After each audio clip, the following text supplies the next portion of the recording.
Thank you. Okay. Thank you, everyone. Welcome to the May 27th CPIC meeting. Called the meeting to order at 7:11 p.m. It's being broadcast over YouTube and recorded. Anyone want to do opening prayer? Or who has a prayer? Wants the prayer? Okay, we'll do it our Father, Son, Holy Spirit. Amen. Our Father, who art in heaven, hallowed be thy name. Thy kingdom come, thy will be done on earth as is in heaven. As our daily bread, and forgive us not our trespasses, as we forgive those who trespass against us. And lead us not in temptation, and deliver us from all that is evil. Amen. Okay, roll call. Jennifer, Ward 1. Gabriella sends her regrets. Steve, Ward 4. Franco sends his regrets. Madeline, I think she sent her regrets. Aria's here. Rochelle's here. Brian sent his regrets. I'm here. Joe Perry's here. Gus is here. And Maria, you're over there.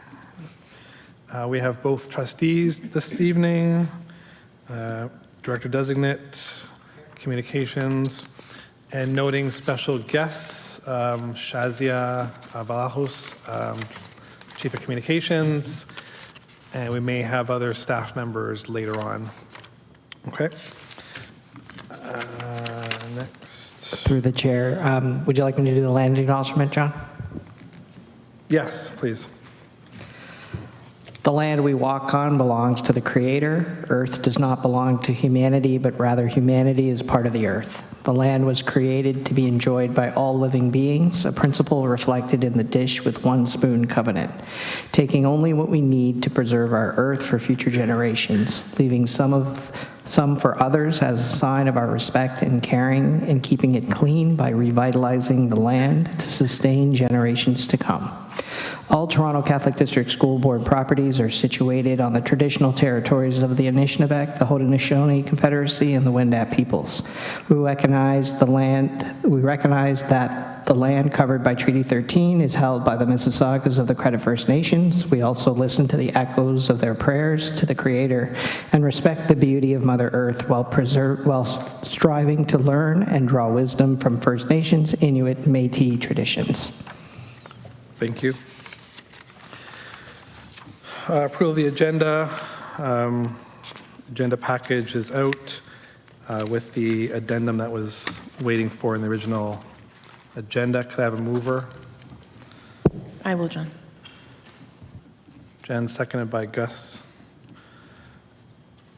All in favor? Opposed? Carried. Any declarations of interest on any items this evening? No. Approval of signing minutes held April 15th, 2024. Again, I want to thank the officer from the superintendent's office for taking the minutes last meeting after this meeting. They were very comprehensive. Thank you very much. And we look forward to hopefully recording secretary taking over in September. Mover of the minutes, Gus?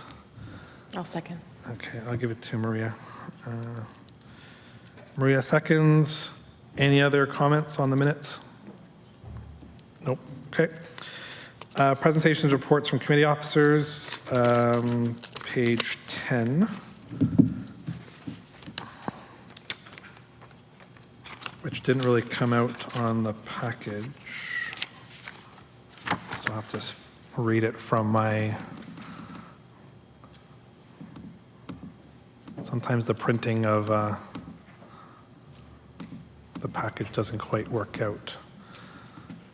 Let me see if I can put that on the screen. One sec.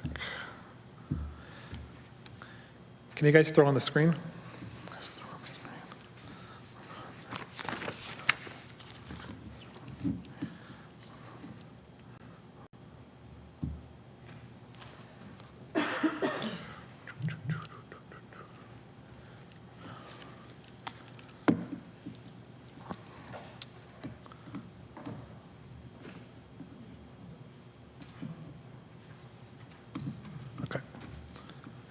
That's okay. I'll read it. So the activity report from April 16th to May 22nd, discuss CPIC operational items with executive members, discussions with Director of Education and Director Designate on various operational items, reviewed the board agendas on behalf of the committee, attempted to get a meeting with the Education Minister in conjunction with the Toronto District School Board, PIAC. We have not received a response yet from the Minister's office, but we're trying to make a joint pitch in terms of potential changes for PICs and school councils with the Public School Board. We try to also work with our other PIC members or PIC groups across the province. The government did host a session in terms of it was more a talking to session. So we're trying to gather the PICs from across the province for outside meetings to share learnings and other, I guess, political action. Passed on events from partner organizations to relevant school communities, discussions with the senior staff and the trustees on CPIC motions recommendations, assisted members with their ward event planning, plan for the CSPC Appreciation Day, which I'll talk about in a second, ordered and designed materials for CPIC promotional items. Maybe we'll show those during the break. Organized our CPIC closet upstairs in the Catholic Teachers Center. Attended nurturing our Catholic School Steering Committee meeting, gave input into the pastoral plan. Attended the CSPC year-end report training that was run by Business Services Department and prepared the May agenda and all the things that go with that. As you know, we've been planning a CSPC appreciation workshop and luncheon for this coming Saturday here at the CEC. Tickets are still open for that. They're still kind of trickling in. It takes a lot of push to kind of remind principals and parent councils member in terms of the opportunities. So the course of events for Saturday is we'll have opening speakers and then the keynote at 10 a.m. here in the boardroom. Then there's a little bit of meet and greet and some photo opportunities with Hal and Joanne for the first 100 registrants. And then we'll be breaking out into workshops to talk about a couple different topics, including resources that CSPCs need, which help to inform our work on our website and other parent materials. Second is to talk about successes and challenges. And then the third is around general parent engagement in their local communities. So we're going to have some volunteers from here run those sessions. Then we'll have lunch. There's a catered lunch coming in at 1:30, and then people are free to go at that point. So it's not a full day event, kind of gives them here, and really it's focused on acknowledging CSPCs, the work they do, and then we'll perhaps give them some announcements of maybe some of the things that are coming out of tonight. And I'll send the list of opportunities for volunteer activities on the weekend to members after the meeting. But basically, we need people to help run the registration desk, the facilitated sessions, and just general kind of directions for parents and guests here. I think that's it from the chair's side. Just double check. Sorry, I just have a question. Yes. So these emails that we send out to the principals and the council executive members, it's only the executive members that get this email that this event is happening, right? It doesn't get passed out through the whole council of that school, does it? Well, we use the email chain of the chair and the principals. It's the only ones that we have, and the ask has been for them to pass it on to all council members and to share it. So is there a way to ask for their personal emails and send it up? Because most people, I don't know if they even access that account. Is there a way to change that format? That lies in one of the problems that we've always had in terms of chairs accessing the board's email accounts. And we need to find out what the barrier is, if it's that they can't log in, don't have access on their mobile phones, don't want access. We don't know. But that's been the ongoing challenge, is to try and make sure that's a communication vehicle that we can use, because it's the only one we have right now. I know we've asked in the past for parents to give us their emails and for consent every September to pass it on to CPIC. I know that was a recommendation we made years ago. I don't know what happened to it. Maybe it has to come back again, because it's all about consent, and if we have consent, then we can make a list. We do have a distribution list of parents that have come to our events in the past, but those things are like 4 years old now, so I really wouldn't rely on it. But as we're going forward now, we have parents who've signed up to these events. The only problem, again, we don't know who's active and who's not. But it's especially hard when you have specialized events for chairs versus for all parents. Yeah, I was just thinking maybe starting next year, when we start the new year, we can look into getting more transparency, and just for equality's sake, like all the council members getting access to this information, because sometimes the chairs probably are busy or whatever, or they probably don't have time to access those emails, just to be fair, right? And just my feedback on that. And then the second question is, you try to contact the minister, was it through phone call, email, or in person? Various channels. Yeah. I know they got a lot going on, but in any event, we'll continue. Anything else from Chair's report? Nope. Okay, so I'll need a mover of that. Gus, seconded by Jen. Take that as approved. And we'll move on to the Treasurer's report. There's some movement happening. Go ahead, Gus. Thank you. Overall, this past month, we increased our spending by about $10,000. We purchased promotional items, marketing material for the upcoming event on Saturday.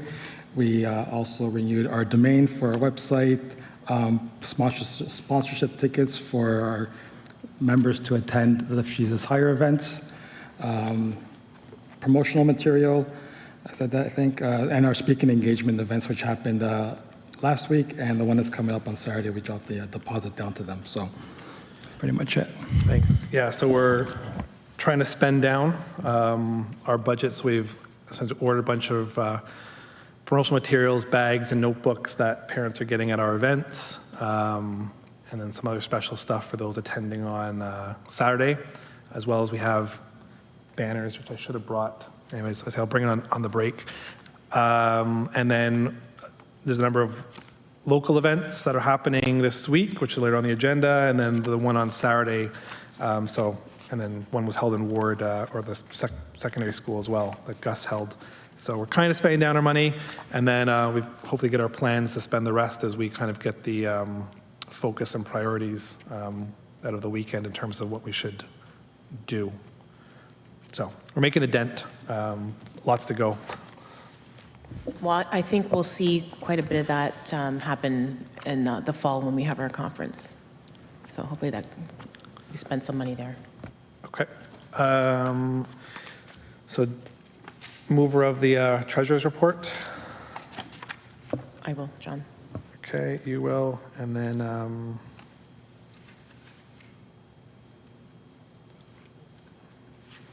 I have it on the list here? I will, Marcel. Yeah, no, I noticed you're not on the agenda list, so I was like, I was trying to cross-reference. Okay, we'll get you back on the list. Okay. Any other questions on the Treasurer's report? No. Okay. Next. Yeah, and sorry, the agenda cover has been going back and forth between, because the recording secretary just got reappointed again, and they had different versions from what I had, but we'll get that confirmed. Next one is unfinished business. Let me just bring up that agenda item.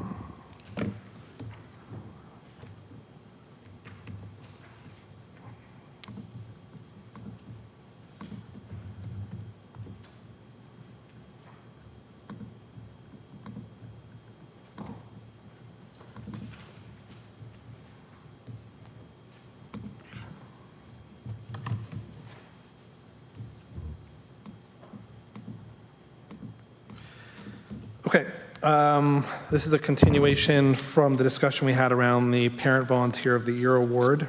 So I'll outline it again. If you want to throw up on the screen what's on my laptop.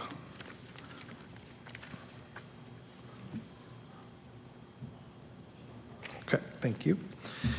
So at CPIC, we recognize the importance of each volunteer at our schools. Recognizing volunteers is a critical thing to do for any board parent involvement committee, as the success and growth of CPIC and CSPCs heavily depends on engaged and happy parents. The intention is to recognize annually when an exceptional parent or guardian volunteer of your school works with integrity, passion, and commitment in a particular year. We can award them with a CPIC Parent Volunteer of the Year award. Who's eligible? Must be a volunteering at the local TCDSP school for at least 1 year, must not have received payment or honorarium for their volunteer work, must be active beyond simple participation if they are on CSPC. So the idea is that each school will create an online form to collect nominations, identifying their volunteer activities. Nominations could also be directly collected at a designated CSPC meeting. So really, we're not going to tell each school how to run their process, but what we really want from them is the output. And we're giving them some guidance in terms of determination to use to aid in their decision. And of course, this is open for any input from anyone around the table tonight. This is just a starting position, is to look at factors of contributions, reliability, attitude and passion, and cooperation. Is the person average, exceeding, or exceptional? And the grading would be done by the CSPC executive, excluding anybody who may be nominated, the principal or vice principal, and perhaps one other staff member who knows the volunteers and can test their contributions, especially if they're in the school. Not all parents are in the schools. The teachers and the administrative would actually know who's actually doing what. And then the idea being, in year one, CPIC will fund, procure, and provide the initial plaque for each school, collect and print names for that first year and ship to each school. And then year 2 and beyond, each school will be responsible for adding the parent's name to the plaque in conjunction with their other annual award processes. And the projected cost would be minimal and could be funded from the school CSPC PIC or Pro Grant. Really, each school would just have to print out the name on the little small plate on the plaque. It wouldn't make sense for us to do that centrally because it would be an administrative nightmare, and then trying to get those little pieces out to all the schools would be next to impossible. So the idea is that hopefully if we put this award out there, do the first year, then it becomes a legacy piece that the schools can use. And obviously then the role of CPIC is to continue to remind the schools every year to do that. And the whole thing being is that, well, it just fell off the off this list.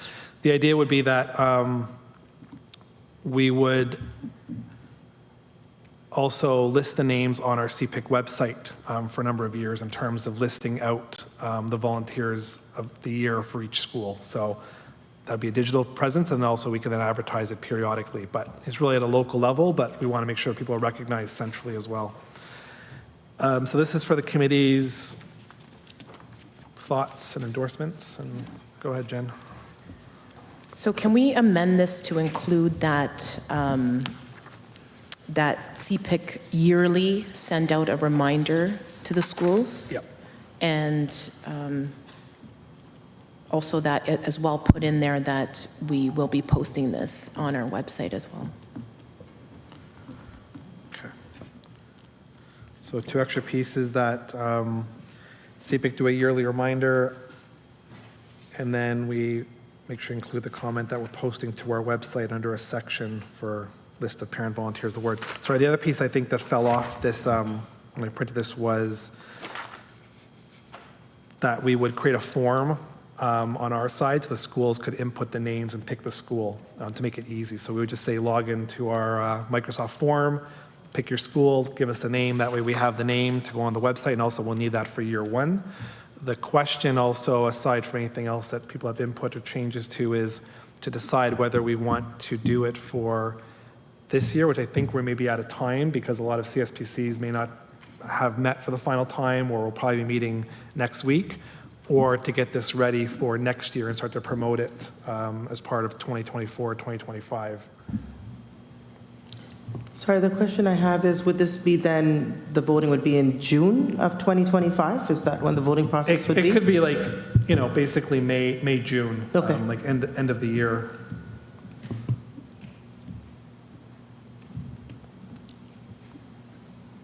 maybe we should specify a deadline, like say by the end of April.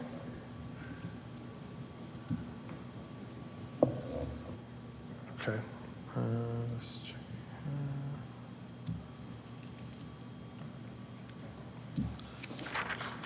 So we can say by April, what year one will be April 2025. Is that fair? Okay.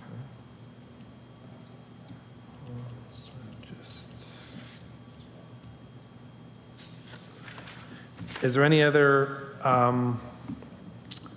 thoughts in terms of the determination list or any other criteria? Because the criteria is what we would consider hard criteria. And then the determination is more of a way to kind of score if there's multiple nominations in a local school. I think in some schools it's pretty evident who the super parent volunteer of the year might be. In some cases, other cases there could be a variety. But the idea is we really want to make sure every school does it and recognizes it from a central level. And this also will help to drain out some funds in terms of the first year procurement of plaques. I have a question. Yep. Sorry. So for CPIC is going to be paying for the original plaques. Am I Yes, correct? that's right. Does it say it in the letter? Just so that. Yeah, in the year one, basically, we will fund the initial plaque. So the idea is that we would buy whatever the biggest size we could get is with like the room to put Oh, got it. Okay. 12, And 24 then names on it. procedurally now, does this have to come back to board to get approval from board? It shouldn't. But, The answer, I would say no, because coming out of our funds, and I think we would have the support through the parent engagement office to do this. okay, as long as, because, I mean, just for those that don't know, it's been a lot of back and forth in a couple of the committee meetings when it comes to plaques, and there's been Yeah, a no, lot I of agree. I think the confusion. issue last time was it got stuck up with a policy piece as opposed to, it wasn't so much the plaque idea, it was the fact that it was related to a policy. We need to get that kind of like locked down. Okay, so we're good. Thank you.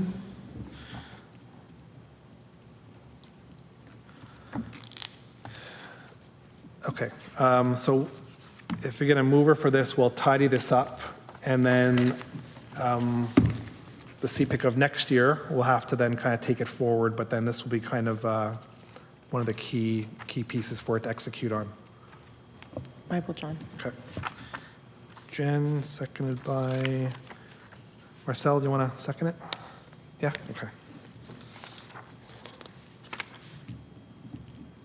Okay, so that will be passed. So we can tell the CSPCs at our event on Saturday that this is coming as part of next year's program.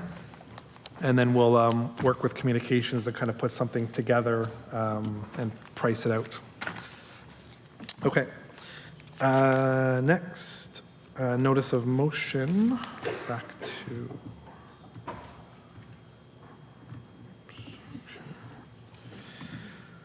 So this is a series of bylaw amendments. The last time the bylaws were refreshed was September 2019.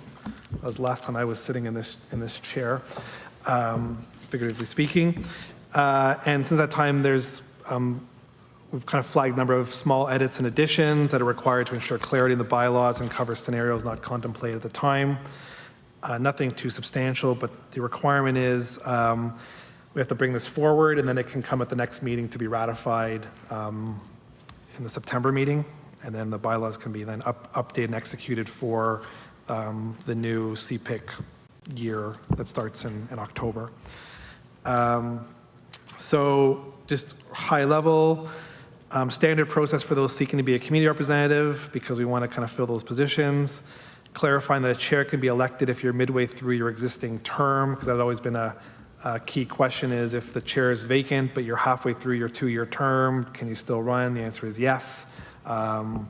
additional scrutiny and clarity for executive positions, clarifying that subcommittee meetings don't have to be broadcast because it says in the bylaws they do, I think unintentionally, adding additional member sanctions, and then deleting old bylaw language no longer required because that was for transition year and that's long since passed.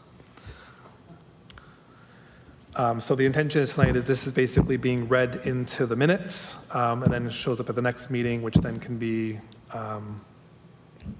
amended or changed and then approved.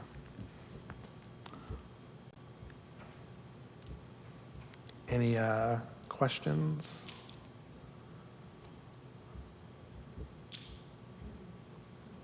Feel free to read that. I think just some key ones here is that we don't require executive positions to be filled. They can be vacant if no one qualifies or is nominated. And if a member doesn't sign their pledge of responsibilities, code of conduct, or member conflict of interest, they are suspended until they've done so. And then continued violations. We talked about having sanctions in the bylaw, but there really wasn't anything contemplated at the time. So if members continually materially violated the duties and responsibilities, they may lose privilege to access to their TCDSB email or participation in CPIC sponsored events and activities. We don't have the power as a committee to remove a member unless very specific things are there. And then CPIC will provide through its operating budget required reasonable hospitality for in-person elections, because I think that's another key piece that we need to make sure that we do is try and host in-person elections wherever possible with a speaker or in conjunction with ward meetings held by the trustee, because we want to bring out those CSPC chairs together, one from just a meeting each other and connecting with them, but then also to know and elect their CPIC rep to build that connection. And then just clarity that the CPIC nomination form will be provided to the current chair of the committee and the director designate. It just kind of says one exists, but doesn't really say where it goes, even though we've handled it, but we want to read into the bylaws. So that's that. If I could get a motion of receipt of the bylaw amendments. I will, John. Jen. Gus. Okay, we'll deem that approved. Number 14, or number 11, communications received. So parents engaged in education, which we've been sending out information that typically operate in Scarborough and the East End.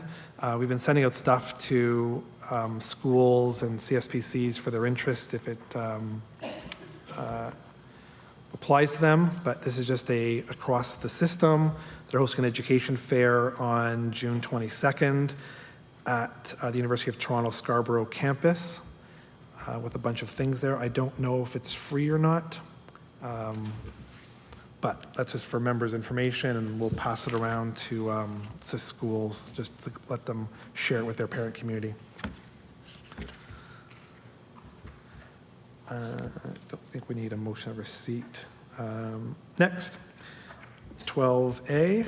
So we're privileged today to have the Chief of Communications and I guess policy wonk for the board here to talk about some input required for some policy consultations, and then 12B we'll talk about a consultation framework that I've had a conversation with Ms. Valhos with that we can share with the committee and get the committee's input in terms of how parents might want to be consulted in ways that matter to them, and try and get more consistency from the board as a recommendation going to them in terms of when and how parents and parent councils are consulted with. But I'll hand it over to you in terms of talking about the policies on the table right now. Great, thanks so much. Good evening, everyone. Nice to be here. If I may, through the chair, can I just share quickly, high level, what the policy review process entails? I think that will just be helpful, hopefully, background before we get into the second item that the chair has mentioned, as well as the two policies that are also on the agenda.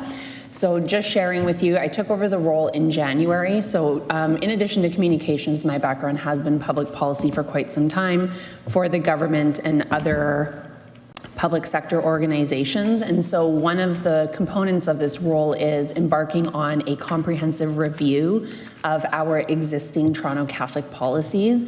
We have 160 policies, the second most amount of policies for all 72 boards in Ontario. And as part of that, we believe there are a number of policies that are outdated and need a review, B, may not necessarily be in full compliance with the law, new legislation, new directives from the ministry, in addition to cross-references with other applicable board policies. We also believe that there are opportunities to consolidate a number of existing policies where there may be some confusion in terms of which policy applies in different scenarios, and so looking at consolidation of some policies. So starting in January, myself, and then just recently hired a senior policy advisor. So it's us, a two-person shop, essentially just reviewing all of our policies and presenting to the Governance and Policy Committee a thorough review of sort of whether there are opportunities to streamline existing policies, whether there are opportunities, of course, for engagement and with whom, as well as ensuring legal, financial, regulatory compliance of the policies. So we've been working very closely with our CFO who's here, Mr. Putnam, as well as our Executive General Counsel, Chedia, to support with the legal and financial review of all of our policies. I'm sure everyone can appreciate 160 policy review will take some time. We started off at the request of GAP all of the applicable communication-related policies, so we're currently just finishing that round of review, and then we'll be focusing for the next school year all of the policies that are related to students. So more to come on that, and I know CPIC feedback on that, as well as our parent councils, will be very critical in terms of better understanding how the policies are working and whether or not there are any changes. So I just wanted to provide sort of high level what that review looks like. And so before you, there are two policies here. As I mentioned, as part of the communications policy review, there were over about 8 policies or so that were related to communications. And at the governance and policy meeting, trustees asked that we also connect with CPIC for some feedback on 2 particular items related to these policies. So first, there's a policy called the Blessing and Official Opening of Schools. That is a policy that is essentially related to a new school, and when we have a new school, we always have a school blessing as part of that, and there typically is a long list of individuals that would love to attend the new school event, in addition to requirements that we have under the Ministry of Education, knowing that the provincial government provides funding, and making sure that the Minister of Education or their designate are also invited. So that's policy 1. And so for that policy, there is a list, if you don't mind. It is on page 3 of 5 of the policy at the bottom. Just looking at that, it's regulations. It would be number 3, the 3rd regulation. Yeah, here we go. Excuse me. So as an example, one of the things that Governance and Policy Committee was looking for feedback on, we've also issued communication and engagement to our CSPCs, and we've just started collecting the feedback from them, but thought because I'd be coming to CPIC, it'd be an opportunity to hear from all of you firsthand. So a couple things. There's a long list here you will see: local trustee, chair of the board, archbishop or the parish priest when there is a blessing, principal of the school, director of education, minister of education. If the minister is not available, typically will send one of their members.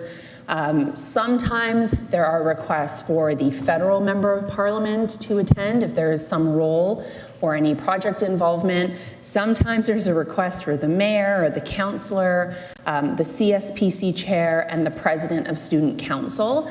This list also exists in the other policy called School Events, Communications and Invitee Protocol, and that list is typically used for graduations, for school-related events where families are invited to. So GAP has asked us to look at this list, is it comprehensive enough? Is it too comprehensive? And there was additional commentary around how many people do students and families really want to be hearing from when they're attending school events. So whether it's a 25th anniversary, whether it's a new school with the minister that we're doing an announcement with, whether it's a school graduation. So just wanted some feedback from all of you about how many people we invite to these events, how many people does CPIC think it's important to hear from? Are there specific individuals that CPIC might believe is important for us to hear from? And that would just help us with providing some additional input into the review of this policy, as well as blessing an official opening of schools. The second piece of feedback that we're looking at is there is a motion from the Governance and Policy Committee. So currently we support parent councils with some funds upon receipt for the milestone anniversaries. So if a school is celebrating 25 years, 50 years, 75 years, or 100 years, we have some funds provided by our wonderful finance department that we can support up to about $500 typically, and that would go to support a parent council and the school with costs associated with celebrating a milestone anniversary. The motion that was approved at board and in GAP is to consider also providing additional funds for anniversaries that are 30 years, 40 years, 60 years, et cetera. So things outside of your traditional milestones. And so we've been seeking feedback from CSPCs on recent celebrations that they would have for anniversaries to understand some of the costs. So if anybody here has been involved with a school anniversary and you have an understanding of what the cost might have been, that is just also helpful for us to understand so that we can provide that feedback to GAP for their consideration. I've said a lot, I'll just pause. Thanks, everyone. Thank you. So there are two separate policies that you can see. There's somewhat related in terms of some of the speakers or invitees. Can take questions or comments from those around the table.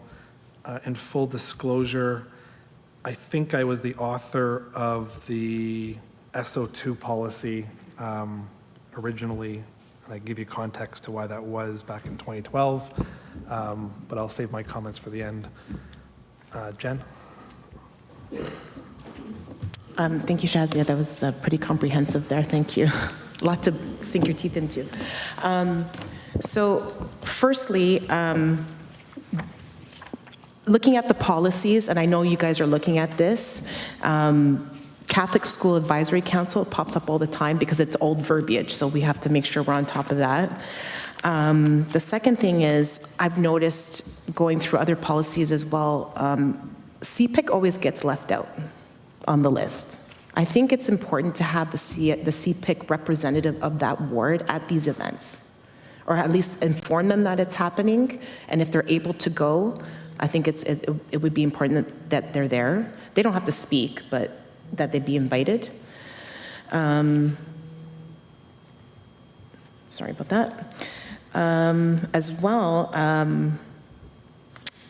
when we have government officials at these events or counselors, and let's say it's an election year, would it not be a good thing if they spoke? I'm not sure how that works, if it's an election year and then they're speaking, and if that's a conflict or something like that, or if there's a time limit when they can, before or after. Through the chair, happy to jump in. Firstly, CSAC, yes, we are working to update all CSACs to CSPCs and CPIC where appropriate, and great feedback on inviting the CPIC rep at these events, so we'll definitely add that in the feedback to GAP.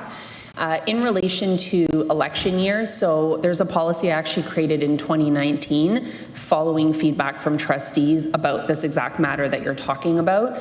And so once the writ has been dropped, we actually have a complete blackout period, and elected officials, candidates, individuals seeking nominations, et cetera, are not allowed to attend schools for any purposes. Outside of a writ or official election campaigning period, the policy also includes language that prohibits any individual who is in an elected role, again, seeking nomination, candidacy, et cetera, from having any partisan political commentary when they're at a school. So even when we have a current, let's say, elected official provincially who wants to come to a school to talk about civics, they can come and talk about civics, they can talk about how government works. If they start to talk about their party or they start to talk about a political position, our principals are trained to know that they have to actually prevent them from doing so. We also remind elected officials throughout the school year when they come to schools that they cannot be doing or saying anything that is partisan in nature. So hopefully that answers. So we do have a policy for that. Okay, thank you. You have mentioned that you've been reaching out to CSPCs in regards to these policies and getting their feedback. Is that through the principal to the CSPC chair or directly to the CSPC chairs? Yeah, so far we have shared, as Chair Del Grande noted, we have emails for the chair of the CSPCs. So we've been reaching out to them and asking them to share with members, as well as sharing with our principals and making sure that if perhaps it's missed, that the principal is also perhaps able to share with members. Because typically my understanding is the CSPC chair and or the principal would have a list of the emails for members that are active on the CSPC. Okay. And you said that one thing that you're interested in knowing is budgets for previous events or anniversaries at CSPCs. My concern is if you have a chair that is new to the role, they would have no idea about that. And if the information is not getting to the CSPC as a whole, then, and I can tell you that I haven't heard nothing at mine, so this is new information for me. I can give you that information because I've been doing it for 8 years, but the person in that role right now would have no idea. So that might be something to think about. Maybe asking the principal to direct it to someone that's been on the CSPC for a long time. Thank you. Aria, go ahead. Madam, may I suggest for the budget, I see that the last amendment was in 2019, and your budget for the school opening, including graduation, may I suggest to increase the budget from 600 or 750 to about 1,000, because the inflation cost we have to consider, and that the number of students are increasing, especially graduating students in the elementary. So I would suggest to increase the budget to $1,000. Thank you for that comment. I'll just share one piece here. So Regulation 8, this is specifically for blessings and official openings. So if a school has 500 or less students, we can provide an additional $600 to support with an event of a new school. So when you have a celebration of a new school, and if there are more than 500 students, we can provide $750. This is in addition to the school budgets that they have for organizing events like this, but this is actually specifically only for new schools. But I do recognize the comment, and we'll definitely take that back to our CFO, just in terms of perhaps standardizing how much money it is and taking into consideration inflation. The motion was also looking at increasing how much, or increasing when we would provide funding to schools for an anniversary. So continuing to support when there's a new school event, and then increasing how much money we provide schools when there's an anniversary outside of 25, 50, 75, and 100 years. But thank you for the feedback. We will take that back. What about graduation activities? How much is the budget? Through the chair, so this money that I'm speaking about just comes from the communications budget, which is pretty small, but for graduations, my understanding is schools have, I don't want to say significant, but they do have a pool of funding that they are able to access and utilize specifically to cover all the costs associated with graduations. Can we request from the budget of CPIC to contribute or donate funding for the graduation of students in the elementary? If it's for students directly, no. So CPIC funding has to be for parent involvement that increases student achievement, but we can't be funding, we're not funding student events like graduations. Graduations are usually funded within the school, and usually parent councils will help raise money for them. The grade 8s or graduating year will kind of do events to facilitate their graduation ceremonies. That's typically what happens.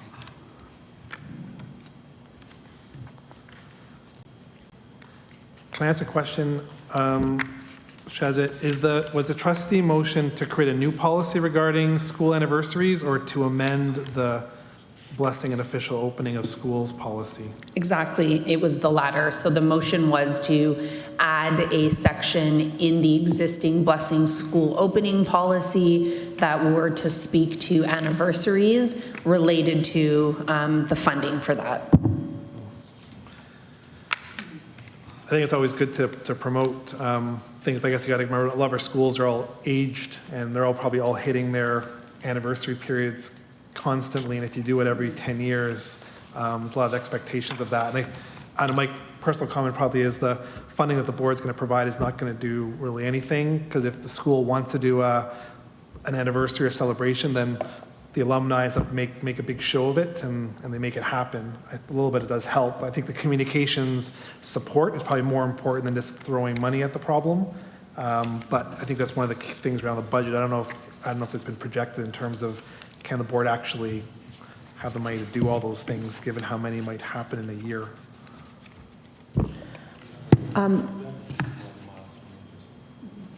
A suggestion I might make is there are obviously schools in our board that are very capable of raising the funds. I think that, and I don't know how it would be worded or how you could do that, but I think these funds should be going towards schools that can't.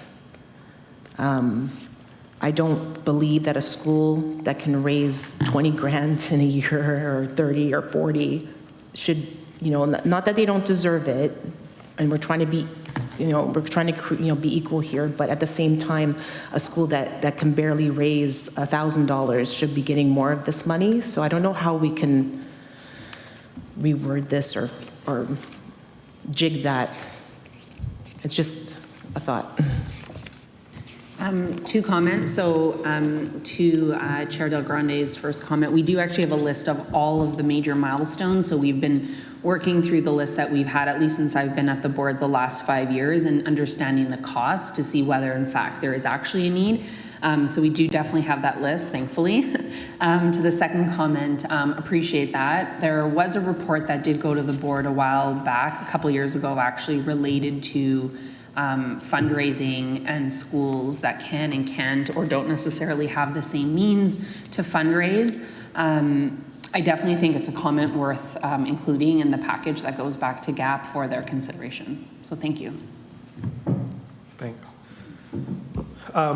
Just, I guess, comments about the SO2 piece, just so there's background for the trustees around the table and for staff, is this kind of came to be and why it was so important was, as the board, we're the kind of second sister to the public board, right? And what used to happen is we would always forget our local politicians, and we have to remember that those that remember us or feel affiliated will do favors for us, right? So I've seen it, and even the stuff I've been working in my local school is, when you kind of pander, invite them, they get things for you, get things done, they find resources that you need.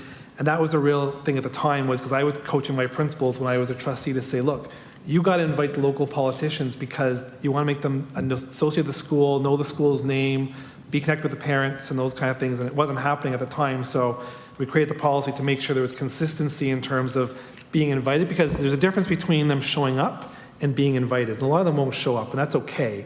But it's the key about being invited, that they know that the school's there, they at least have some recognition of it. And then when they do show up, then it's at least important to give them a chance to speak. And we know that parents and anyone attending doesn't want to sit for 2 hours of long, drawn-out speeches, and that wasn't the point. The point was at least for them to give greetings, you know, the 2 minutes, and maybe that needs to be clarified in here, that you're not looking for long-winded speeches. Depends, I guess, on what the event is, but you know, if obviously an MP is invited to a graduation, they might want to give some inspirational words or something like that. But the idea is not to draw on for 15 minutes. It's really just to say hi on behalf of the Premier or the Prime Minister or whatever it might be, blah, blah, blah, thank you very much. So I think that's important, because although the list is long of who's there, in reality, you're only going to get a couple people who are going to come. And the other piece, of course, is the parish priest, right? Again, we want to make sure that that connection is there at the local school. Some schools have more affiliation than others. I want to make sure that the principal always reaches out to the parish priest to make sure that they feel part of the school community. And then the last, of course, for the political angle, is that trustees always need to know what's going on, because a lot of times they weren't knowing what's going on, and it's sometimes difficult to get that information. So that, again, they connect with their parent communities and know what's happening. So I think there's great importance in that, you know, not from necessarily a parent engagement lens, but it does affect that at the end of the day, because those will help contribute to initiatives that are going on in the schools, both from a parental and student perspective. So that's kind of my comment on 2.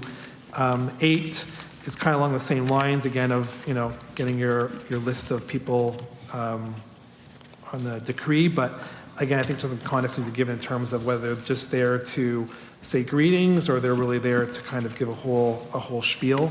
But I don't really think there's been a problem in the past. It's about the control over it, making sure they don't all give long-winded speeches.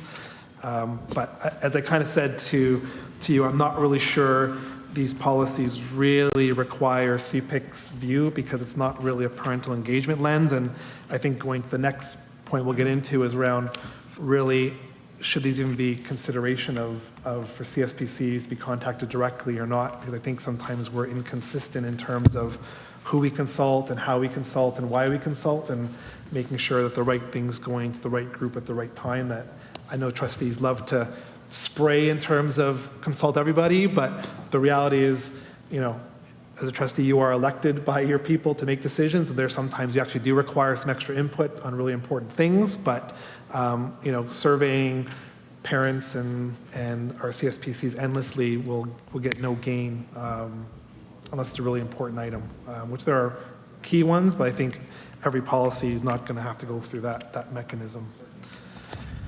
So I don't know if anyone else comes on these specific policies, then we'll kind of talk about the broader issue at hand. I just had some questions and comments on this policy. Why do we not allow this partisan approach to have these people who are in the election year have the opportunity to have both parties present at this ceremony? Because it's the perfect opportunity for parents to see both sides. Like, why is that a policy that prevents that from happening if the trustee's in the election year? So the only time during an election period that candidates are allowed at school is for an all candidates meeting. So that would address your comment. So all would be present for that, to ensure that it's fair to all. Yeah, but most parents won't come to those ones, but I'm just wondering, like, why can't we have it at a ceremony like this? Why is that off the policy? Like, can we not introduce this as a new policy? Well, I think, Rochelle, the point of this one was about people coming as their official capacity as an elected rep. It wasn't necessarily to be about having an election debate or presenting those pieces. Well, I was just suggesting, because I think they said that, from what I'm understanding in this policy, if I misunderstood it, is those people who are in the election year can't be invited to the ceremony. Is that correct? Which ceremony are you talking about? Like the ceremony, if, like, let's say the school has 10 years and they want to do a ceremony, right? So And- if it's, as an example, so you're celebrating, let's say, 50-year, or let's just say it's a new school and it's an election year, the minister would continue to be invited because the minister is still a sitting elected official, even though we're a campaign period, but they still give us funding, so they would still be invited to an event like that, as an example. Okay, so they're not prevented, but they can't talk about their election, right? No partisan, so they wouldn't be able to say, I'm here from X party. They would say, I'm the Minister of Education, or I'm the representative from this area on behalf of X, Y, and Z. Yeah, I think input should be given that they should be allowed to talk about their consistency or whatever. I don't see an issue with it. Why not? That's the perfect opportunity to talk to parents who might attend these ceremonies. I don't see why there's an issue with that policy to not let them talk about their constituency, or that's just my input. And then the second thing is the money, this money that's vetted, the 600 or 700. Now for the schools that are less than 500 students, no money is vetted for those schools, correct? What do you mean by vetted? So if you have under 500 students and you're celebrating a new school opening, you would have access to that amount of dollars that is included there. Okay. I'm just wondering, like, we're in an age right now where we're really in the deficit for expenses. CFO Putnam said we're really in the hole. I'm just wondering, like, is this money vetted for this particular ceremony, or can it be transferred to other areas where the schools really need it for important things, like projectors and school materials during the regular years versus the 10th year? I'm just wondering. So I can say that, again, depending on we don't have many new schools that open. We typically, I'm just off the top of my head, in the last 5 years, maybe a handful of new schools.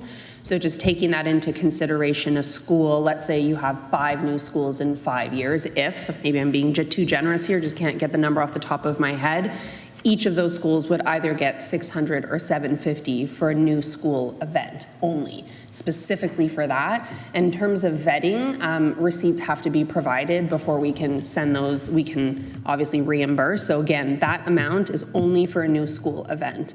The other amount is for anniversaries. So if a school is celebrating 25 years, 50 years, 75 years, or 100 years, and they provide us with receipts for that event, they would then be reimbursed $500 for that.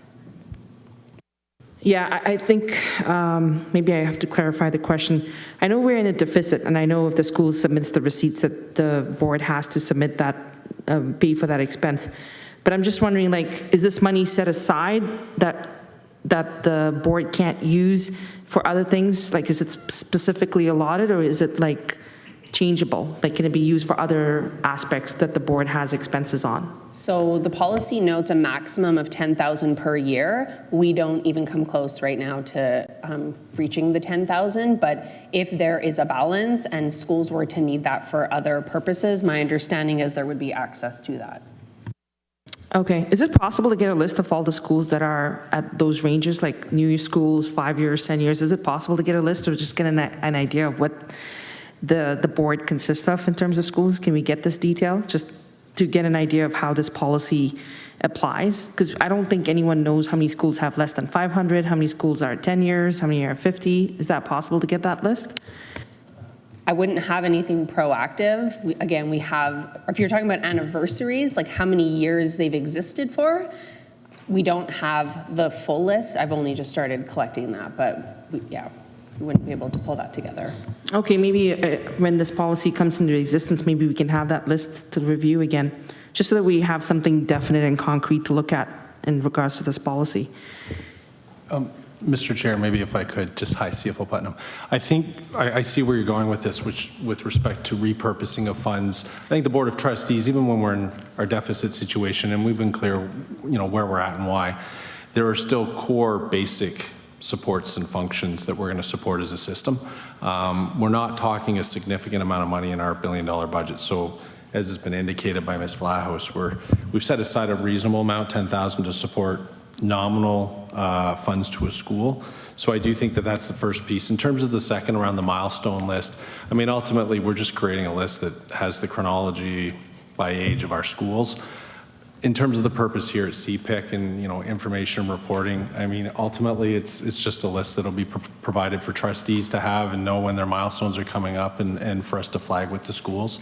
I don't think that, operationally it's something we bring back to CPIC, but it's not like it's going to be a private list that's, maintained behind lock and key. I think it's something that we'll have available and it can become well-known. Okay, thank you through you, Mr. Chair. Thank you. Jen? Yes, I'd like to put a motion forward that CPIC endorse the principles of these two policies, and that staff please take the recommendations that we just spoke about tonight with you, and hopefully we can have those added in. Thank you. Okay, so let's repeat the motion. That CPIC endorse the principles of the two existing policies and that staff consider feedback collected this evening. That's moved by Jen DeFrancesco, seconded by Maria. Okay. Okay, so that's approved. Okay. On to 12B, consultation framework. If I could ask, sorry, just for a point of clarification, for OAPSI, our report, I just noticed we're not on the agenda for this evening. We can reopen the agenda to add a verbal report from you. So you're going to add it on to the agenda? We'll come under 17B. We can put it 17B. Okay, thank you. Okay. 12B, consultation framework. So again, this is more of an open discussion in terms of CPIC's recommendations in terms of when parent groups are consulted, when CSPCs are consulted, and when parents are broadly consulted. Ms. Vajos, if you want to give a perspective from you or kind of the context that we're kind of thinking about for consideration. Yeah, for sure. I'll just start with having a really good conversation with Chair of CPIC, Del Grande, about this. We were just thinking about how best to ensure parent guardian voice is captured when we are going through this 160 policy review process. So far, we've probably gone through 10 of them that have made their way to GAP. And like I said, it's going to take quite some time to get through all. Respecting the feedback that Chair Del Grande shared, not wanting parents to feel bombarded with all the different types of engagements that we're trying to seek their feedback on. There were some really great ideas about perhaps, and rather than just coming to CPIC to say, tell us what you think on behalf of all parents, maybe seeking from CPIC some ideas about, who to engage specifically, whether it's a focus group of parents or whether it's a different initiative sort of coming to CPIC for that, rather than, and correct me if I'm wrong, Chair Del Grande, rather than coming to CPIC to say, what are your thoughts on all of these policies or these proposed changes or these specific regulations, rather you as the parent representative body for Toronto Catholic, what do you think we should be doing in terms of engaging the parent guardian communities for A, B, or C policy? Hopefully that captures what we sort of talked about. And what we typically do is we have a report that goes to our governance policy committee where our trustees are at, and it says X policy is being reviewed, this legislation has changed, so we need to change this language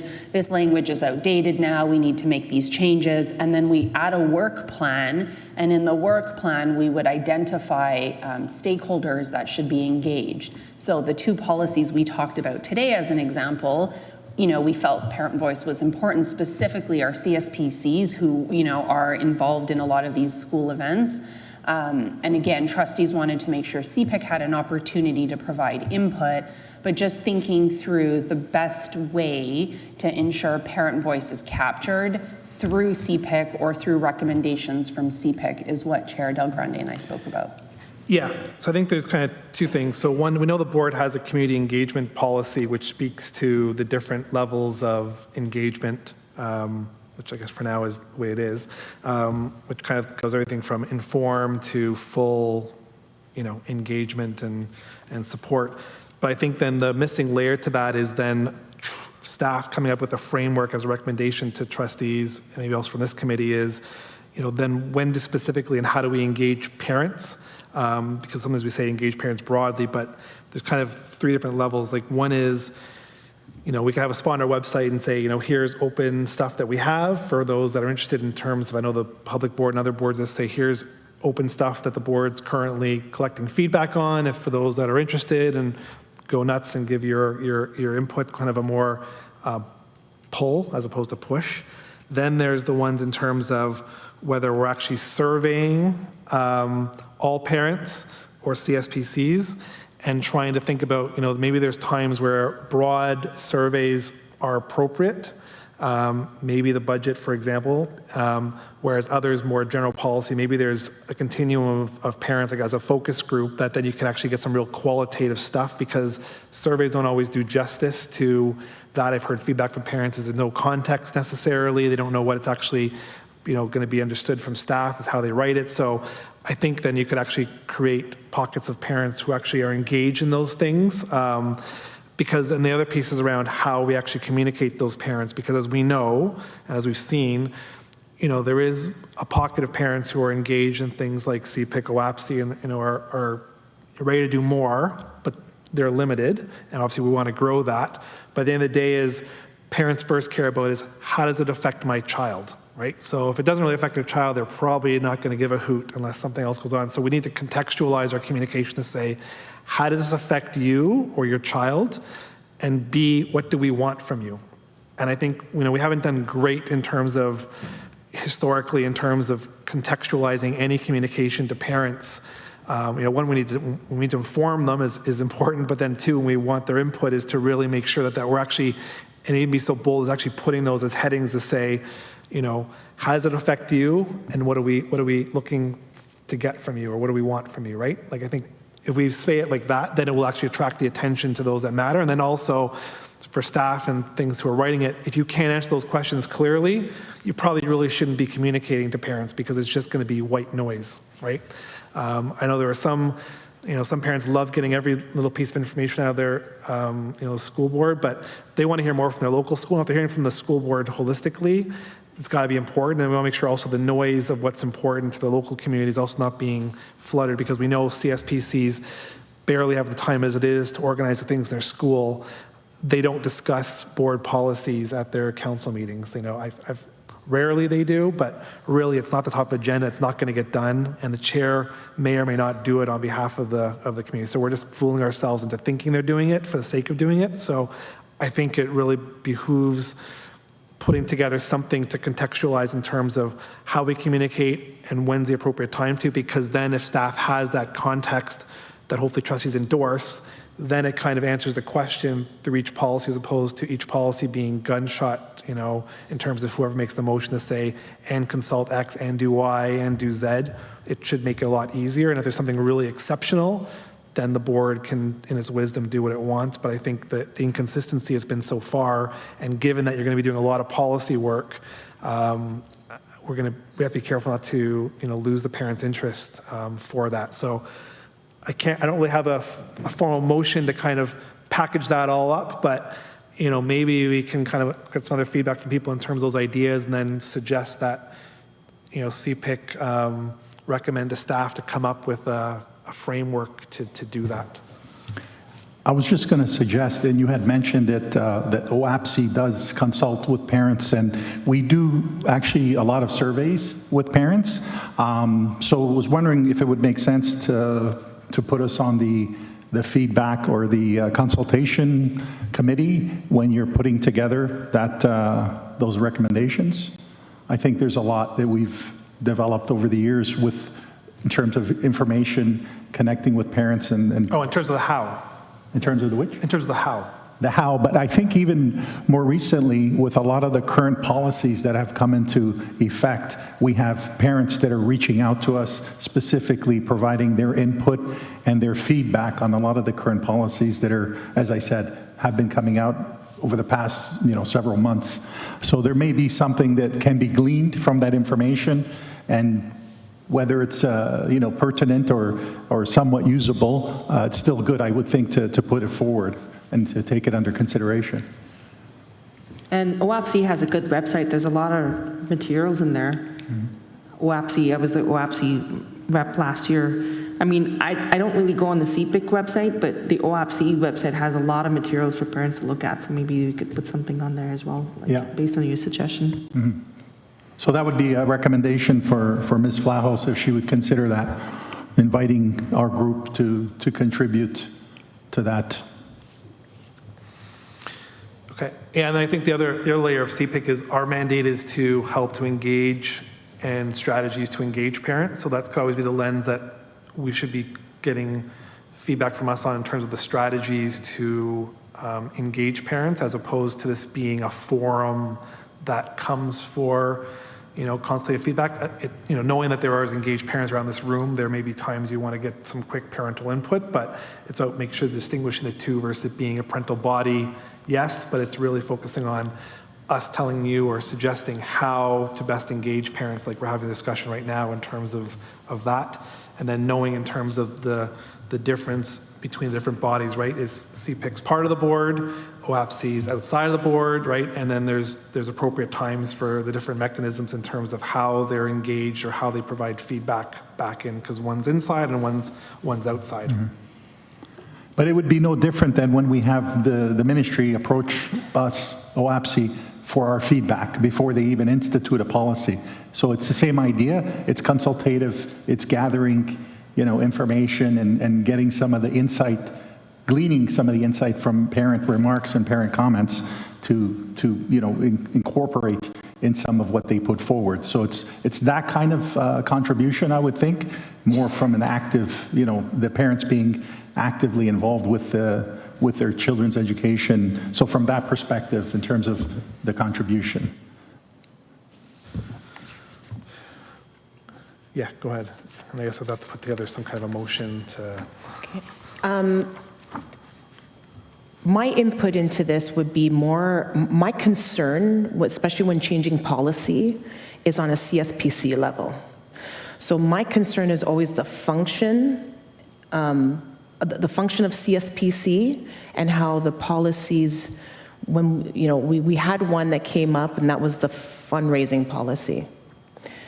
And CPIC was not included in that, and there was large chunks of that policy that were taken out and left CSPCs in not a good position. That's from my point of view, being on a CSPC and speaking to other parents on CSPCs. We want to cultivate strong relationships between CSPCs and principals, and I'm finding sometimes with policy change and not having that interaction with CPIC, that is causing some divisiveness. So I think, like I said, when it comes to that, I think it's very important that the board come to us when it comes to the function of CSPC, and then how CSPCs create their own policies and bylaws. Thank you. Sorry, can I jump in? Yep. Because I find that, and I really appreciate you saying that, the problem is that we don't get our agendas 5 days before our actual meeting. So it's trying to get the information that's coming to, like, let's say GAP, to the table here, and then that way if there's any red flags, you could red flag it to us. It's just not easy unless, like, we don't know what is going to come, a month and a half, so that I can report to you and say, oh, by the way, this is on the agenda, this is going to be on the agenda, look out for this one. So maybe trying to find a way to get the info, maybe that's my role, like as the trustee rep, that as soon as, the GAP agenda is set, to then flip it to the members of the committee. Maybe that would be like the best way to go about it. Even though it is open on our website, the problem is usually the chair or vice chair kind of try to monitor the board agendas. Sometimes we get to it, sometimes we don't, and sometimes we see things and we miss it.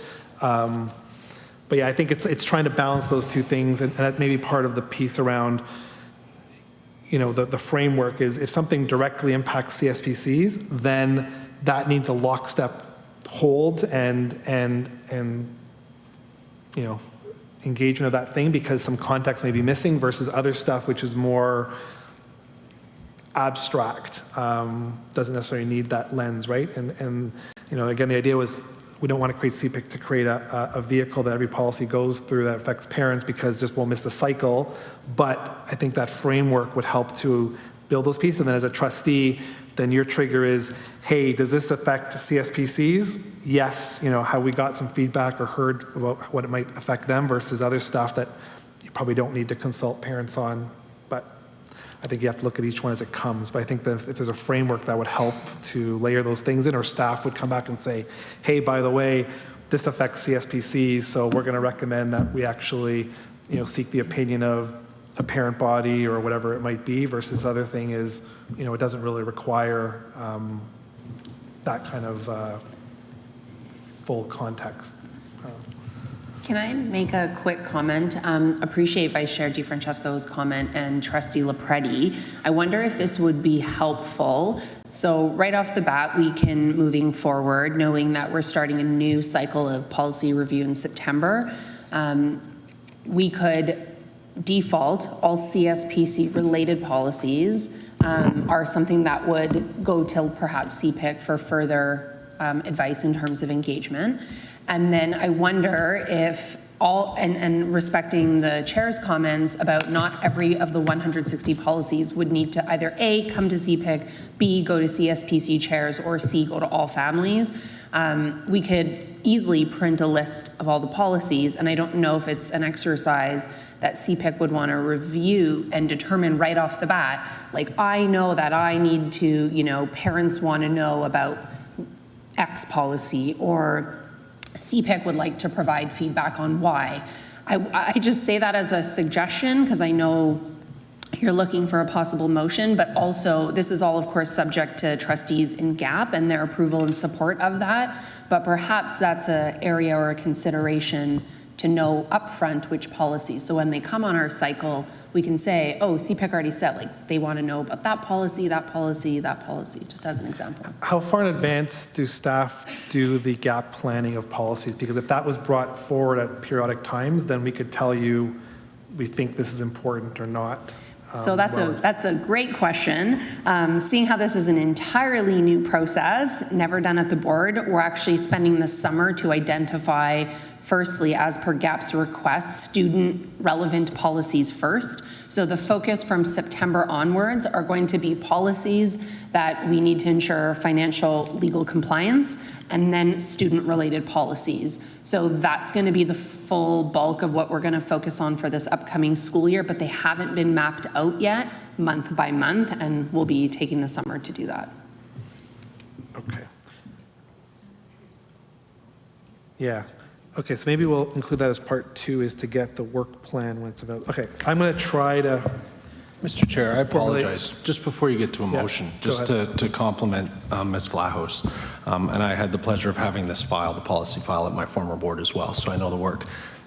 What I think, before we get too down the path of maybe necessarily very specific expectations, I think what I understand that you're trying to accomplish, Shazzy, is actually what you spoke of as a framework, and to Trustee Lopretti's comments as well, a framework that actually naturally takes care of ensuring that all of the stakeholders, one, have awareness, all stakeholders, broad public consultation, but secondly, at the beginning of each policy review, that there's an intentional identification of those specific stakeholders that need to have a direct, further direct intentional feedback and conversation. I think that's actually our commitment, and we're in the formation of that right now. And I love the way you also focus this conversation around the how rather than necessarily the who and the what and how are we digesting the content at this point, because that's ultimately the feedback that needs to come back to senior staff to then prepare for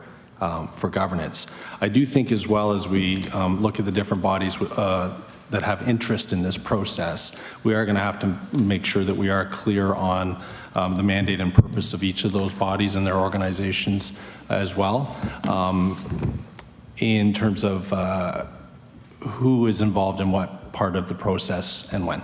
So I do appreciate this conversation, but it's formative right now in terms of, and so the example of the fundraising is a perfect example that we've talked about back here at this table of how a new infrastructure would actually have ensured that we'd done that consultation up front rather than having to course correct after the fact.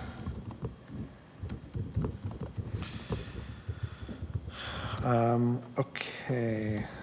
I'm just writing this down. If you want to share my screen.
Okay, let's see how this goes.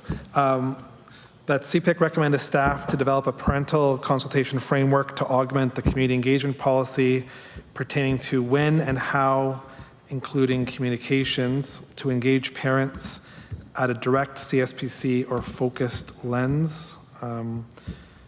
2, that staff bring forward to CPIC the policy plan, the policy, what do you call that? The revision? Policy work plan. Work plan so CPIC can identify potential policies that affect CSPCs. Does that give you broad enough of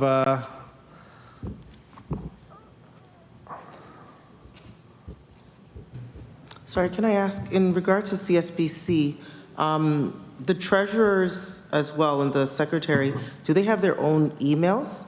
No. Okay, so that might be something to have as well, just because on some of the other boards, they do have their own emails. And I find that not all of the chairs share the information, and that could be an issue as well, because there are meetings where the chairs may or may not have read their emails, and then therefore the information in regards to the policies or anything that has to do with finances is not then related to the treasurer, who would then be able to relay that to the rest of the parents that are involved in the committee. So maybe having an email for them so that they, when the treasurers do their report, they can say this is a policy that has been put forth and they can review it collectively. Yeah, I think the broad-based issue of emails, I think, is related but a little bit separate to this conversation, and I think there's stuff don't lose a thought, because I think we can come back to that at a later time in terms of the whole recommendation around emails. But I think the point's taken in terms of we need more direct ways to reach people on CSPCs, for sure.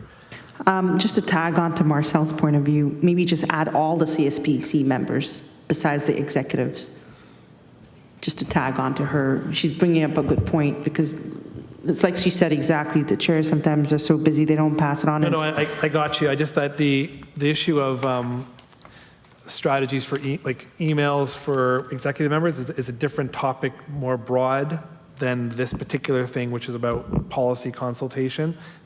I agree it's important, it's a channel, but they're really two separate things, and I don't want to mix the two together in terms of that, because they're two different things, because then we need a report, staff has to do a report in terms of what that would look like and how to manage that, if that gets all intertwingled with this will never go anywhere. I mean, there's no harm in just saying all CSPC members, right? In your sentence there? Just add all CSPC members? Mr. Chair, just from a staff perspective, I appreciate where you're trying to just focus it in to ensure that CSPCs are engaged. yeah, we have an infrastructure conversation that we can have separately around, and through Superintendent Peterson, around how parent engagement occurs, but we also know that those that are in the position of the CSPC chair know what that responsibility is for dissemination, but we can certainly take that as, we'll call it a friendly suggestion, but it wouldn't be anything with respect to this motion that staff would be prepared to or willing to support our action without further conversation. Okay. Can I just ask for clarification on number 2 when you have a minute? Yep. Staff bring forward to CPIC the policy work plan. As I read that, it's for each individual policy, but typically, given the cycle, it will go to GAP, as Trustee Lopretti noted, and we might not have the benefit of time. So I wonder if perhaps if you're looking for a list of policies that may have CPIC, CSPC implications, perhaps we proactively bring that list of policies to CPIC? Go ahead, Jen. I actually carry around with me printed policies to my CSPC meetings because they have like a direct correlation with things that we deal with. So I could send you the ones that I think are relevant. There's probably a couple more, but I can do that. Yeah, I think the point number 2 was that usually you have a work plan that GAP would approve to say, we're going to look at these set of policies over the next 6 months, whatever it is. So if we know that's the one coming here, then it can come to a meeting here. We can say, oh, we know from the schools or parents, here's ones that potentially are of issue. So that way we're not ruining the workflow in terms of the committee work to board. But you should know at some point in time in terms of upcoming. That's the plan. So I think that was the intention. Number 2 is the upcoming. Could we say policy schedule, perhaps? Yeah, okay, that's fine. And then Jennifer, yes, please. Thanks. And actually, and the vice chair is happy to give you a perspective of what things may matter off the cuff that we know. Mr. Chair, just on that as well, from a staff perspective, we also have the experience of Mr. Fiorante, and be happy to have him work with communications and policy, just to review the list as well from his perspective, both staff and sitting on the other side, just to complement the work and maybe accelerate the organizing of that roster. Okay. I'll CC Joe on those. Yeah. I think you have the advantage of someone who's lived in the seat and the parent council on the staff side. So now there's no excuse not knowing. Okay, so we'll put forward this motion. Someone has to sponsor it because I can't make the motion myself from the chair, but I can suggest it. I can do that. Okay, Jen, seconded by Gus. Madam Secretary, you have this? Okay. All right, then we'll take that as approved.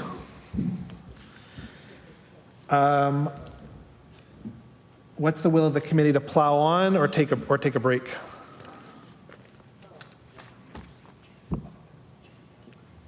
Keep going? Okay. Then maybe we'll get out early. Okay, so we'll just get rid of that.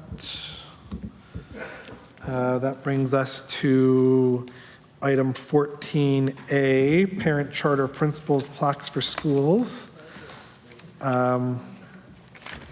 This took a very long way to get back to here through trials and tribulations, but I want to thank Ms. Vlahos and Trustee Lopretti for trying to navigate the best they can.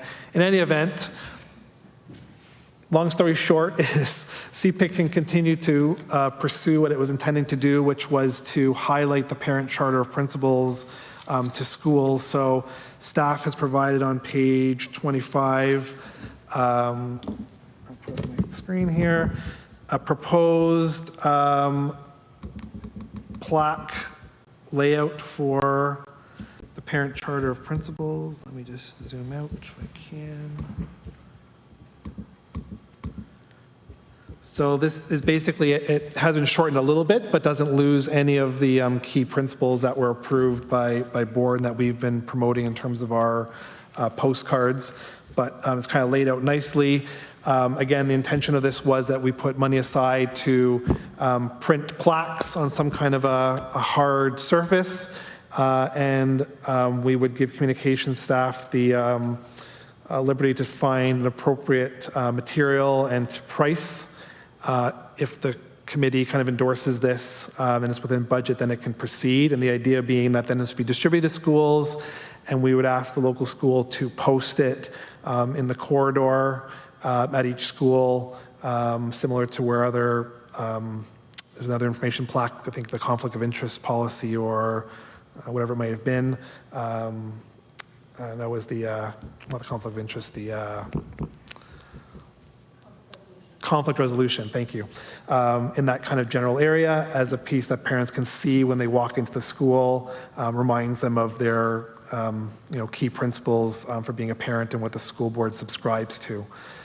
So there isn't a debate in terms of the language, because the language is the language, but it's more of the aspect of the presentation. If folks think it looks nice, then if we can get endorsement from the members, then we can hopefully execute on this and again, spend down some of the surplus we have.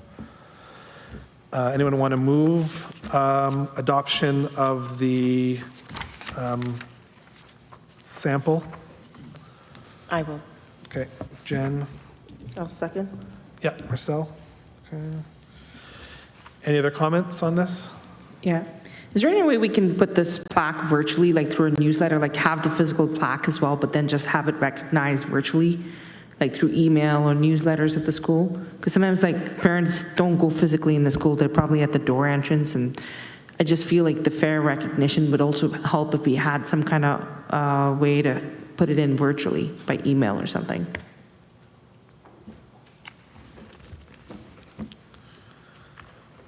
Is there an opportunity, I guess, at some point when the school board does its beginning year communications, just to highlight this does exist? Yep, absolutely. Marco's the lead on that, so he will be adding it to the list. Okay, thank you. So the answer is yes. Okay, so we will deem that as approved, and I will work with communications to execute on this. Go ahead, Jen. Can we encourage principals maybe to add it to their newsletters, just as it's always there every month when they send their newsletters out, the principals? So it's like somewhere in there, those that do send out newsletters. What we can do is, as you would know, we have the weekly wrap-up, which goes out every Friday to everyone in the system. That's what's used by our principals to actually pull information for their newsletters. So what we can do is, we don't typically have a standing item for one thing because we do monitor metrics just to make sure people are constantly reviewing it and that they don't start to scroll over. But we can, at the start of the school year, when people are back in January and then leading up to the end of the school year, find opportunities to add this in the weekly wrap-up as an item, and then hopefully we can get principals to pull as well. Okay, thank you. Moving on to item 15A, update from CFO Putnam. I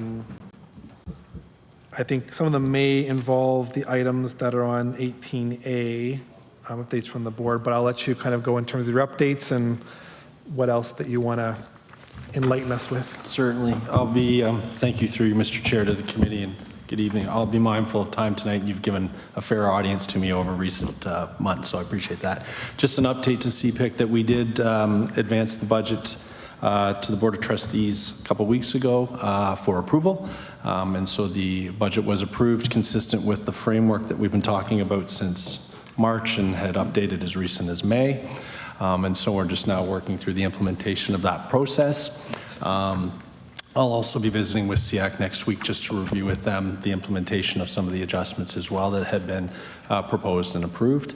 So I think that's it for now. We will be starting the work early in the fall as we look ahead to next year's budget, knowing our situation, working closely with the ministry as well around continuing to have dialogue around common and local issues in terms of our financial situation. Just recently, the Council of Directors of Education has issued a statement, a public statement to the Minister regarding the structural challenges common to all. And as I mentioned, we continue as staff to work with senior staff at the ministry to better understand our circumstances as well. But we have tabled a $66.5 million deficit for next year, and we have the structural deficit factors of sick leave, the 3 S's that you'll call sick leave, school utilization, and statutory benefits. And we've added a 4th, which is now settlements, which relates to the remedy around the Bill 124 and the wages back to 2019 for the sector. There's going to be a shortfall there as well. And so we continue to make sure our deficit is within the sum of those 4 factors, and we'll work through the process. In terms of the other items... Can I ask you a question on the budget? Yeah, I'll pause, because then we will revert to the pending items. Is the ministry, and he talks about sending an investigator in terms of the deficit, because you know where that potentially leads to? Sure. Thank you for the question. Yeah, as we've been discussing publicly, we are expecting they'll eventually send a special assistance team.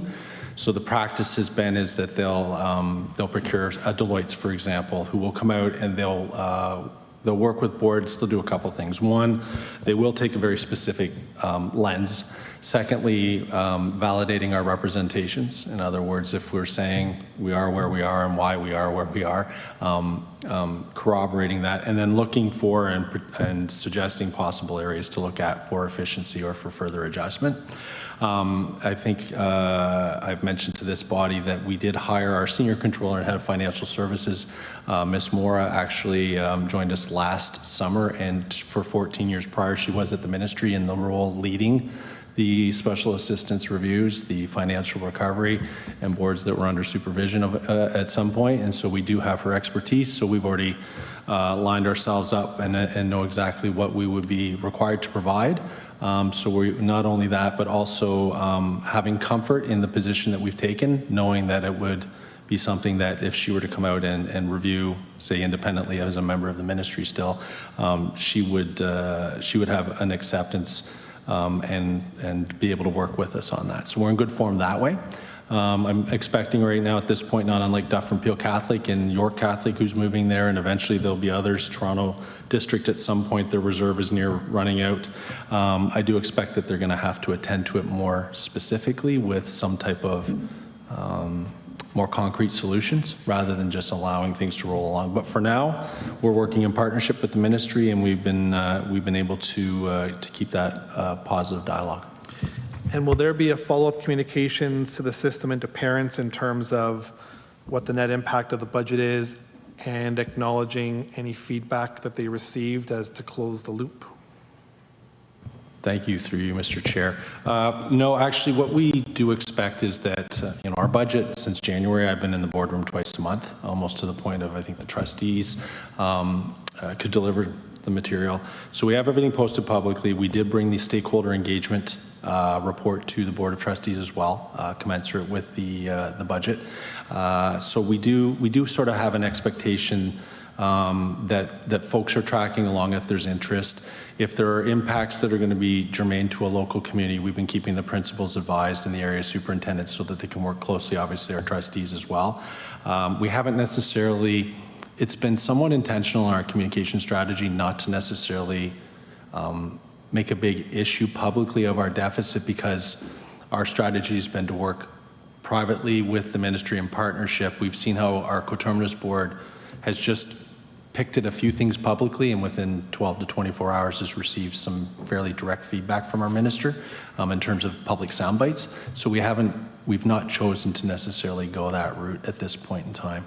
As far as the budget approval, I mean, the system gets the weekly updates, and so nothing specific is planned beyond what we've already done publicly. Well, will there be any impact to parents and students as a result of what was passed? Again, I think it's at some point it's incumbent that what we discuss sort of through the public process, if there's an interest. I mean, impact to the schools should be nominal, even though we have made adjustments in certain areas. That's our commitment to the Board of Trustees, which is make adjustments in certain areas in progression. We are to the point where, to your point, we are going to have to start making adjustments that may sort of have a more tangible or concrete impact at the local level. Our adjustments this year, even in the area of special education, are primarily taking out vacancies at positions that were beyond complement or we just haven't been able to fill. And so on paper, it looks like it's a lot coming out, but really it's just taking out what we don't have in the system right now anyways, from a financial perspective and leveraging that. Going forward, it's noted, and I know CPIC, even when it comes to things like the September reorganization and other things, has reminded us that, you know, quick hits of information that's important, making sure that that gets out. That's been a strategy of Ms. Flahouse, as you know as well. But in terms of anything further on the budget right now, we've put it to rest and we'll start the process again in September.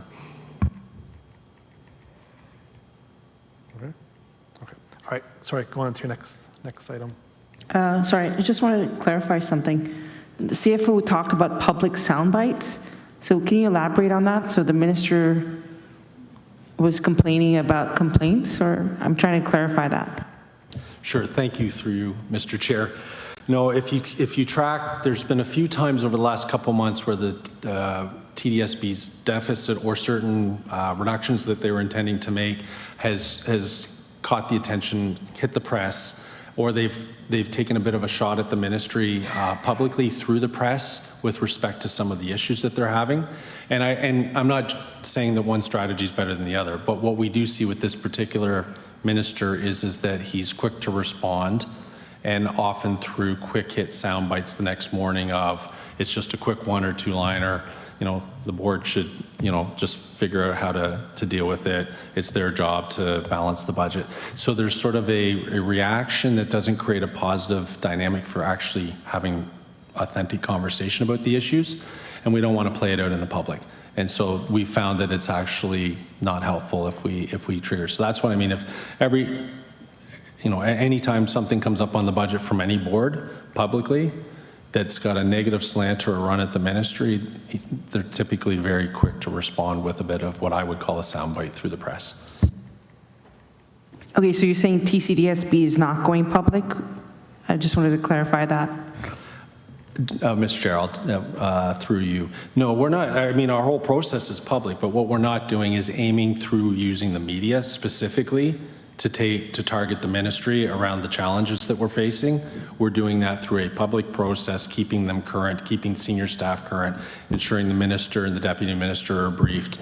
The director speaks with the deputy minister weekly. I speak with senior staff, along with Associate Director Boyce, as often as we need to. So no, we're public. We're just not choosing to deal with our budget issues through the press. And in your opinion, that's helping?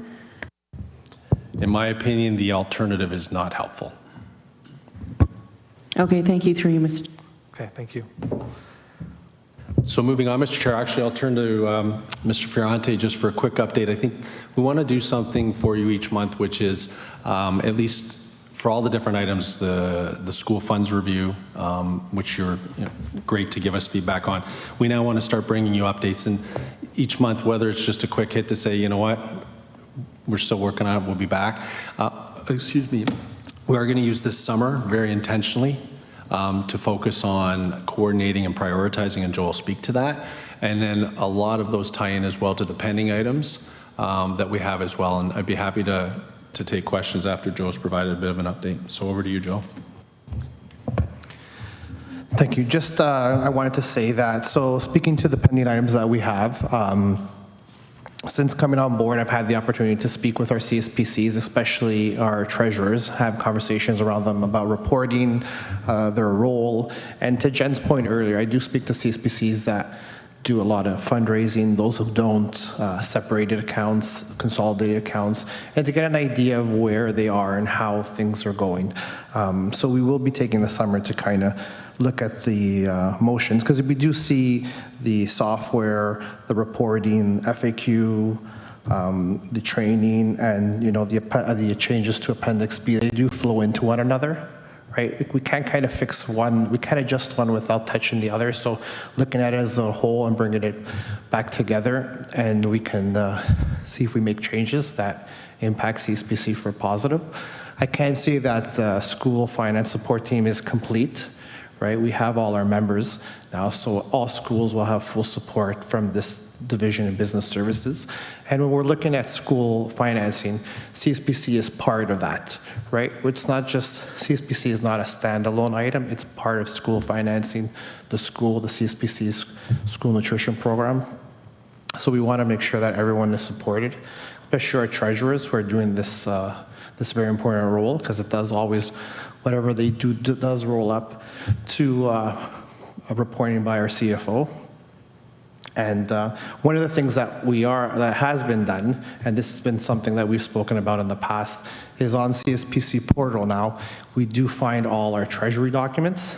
So a treasurer doesn't necessarily have to go to their chair, to the point that Rochelle made earlier. Sometimes our chairs aren't on their email as much as they should be, or they're not disseminating the information as they should be. So our treasurers now can go to the portal and find all documents that they need to do their role. All the training that we've done in the last couple of months is there as well in terms of presentation. So all CSPC members and even parents of the school can go and see that training, review that training, become comfortable maybe in a role on a CSPC, feel more confident that they can take on something, and be part of that, part of the school, to kind of be more assistant to the things that happen. Thank you. So, Mr. Chair, I'll just tie it in maybe to a few that are germane here. I think I'll sever and leave the school messenger recommendation for when you come to it on the agenda, although I'd be happy to support and speak to that as well. So in terms of the S10 review, and I think that covers the second point, but also the final. That's something over the course of the summer now that, in particular, Veronica and Joe need to just step back, really reflect on what's been suggested to us, and then come back with initial thoughts, I think, and some further conversation. But that's going to be a living document. I think that we're going to want to keep making the adjustments in the movement forward. I have encouraged the team to reflect on this as a 1, 2, 3 year type of process where we need to evolve. As Joe has mentioned, we have a number of things to deal with concurrently, or there might be things that we need to get infrastructure in place before we can move to the next. And then there's some other suggestions that would be, are we going to do that or not? In terms of the financial software, I know that Ms. Dex or Veronica has now, and Joe have narrowed down, really looked at our current KEV solution, so our School Cash Online and the QuickBooks. They're preparing a briefing, quite frankly, to myself and to our senior controller with the options and the pros and the cons, and then we'll come back in the fall and we'll get your feedback. At the end of the day, I thought your feedback, in particular around the school funds, the pacing of the CIBC rollout and the strategy. We'd love to get your feedback on that, give you a sense of where we see it maybe going, but before we would pull the trigger on any decision. But we are actioning on that. Joe's actually working as well with other treasurers who have other solutions. We don't want to necessarily force someone to discontinue a practice if it's working, but we also know for the right reasons over time we want to standardize as much as we can. So we appreciate your patience on that, but we are nearing the ability to action on that as well. So in the fall, I think what we'd like to do is bring you back a very fulsome report, whether it's just bringing back the presentation along with working in some of these pending items and then actually giving status, whether it's anticipated timelines, red, yellow, green in terms of where we're at in the project, and getting your feedback again on key milestones, I guess, before we would advance. So hopefully that's enough for you this evening. And again, you've been fantastic in terms of giving forum January to June. And we'd like to continue through Joe and as needed myself and the rest of the team going forward. Thank you. Thank you. Mr. Peterson. Through the chair, thank you. First of all, I'd just like to thank for the year all the senior team who have come out to engage with CPIC and take a valuable feedback from the parent group here in addressing all of their plans and everything going forward. So special thanks to CFO Putnam for his continued support and updating of CPIC with our budget process. So we're here heading into June. June is probably the busiest month in schools as as you all know, we will be celebrating this week is National Accessibilities Week, looking at all the great things that happen within our AODA schools and how we can move those forward. June is Filipino, Italian, Portuguese, Heritage Months, all with their own celebrations and of their great culture that make our schools such amazing places. National Indigenous History Month, as well as National Indigenous Peoples Day, celebrated on June 20th. It is Pride Month. It is the Sacred Heart of Jesus celebration throughout the month. We have an overabundance of great things that we celebrate here at Toronto Catholic in June. Students are anxiously preparing for exams in secondary school. EQAO is well on the way in elementary and secondary school.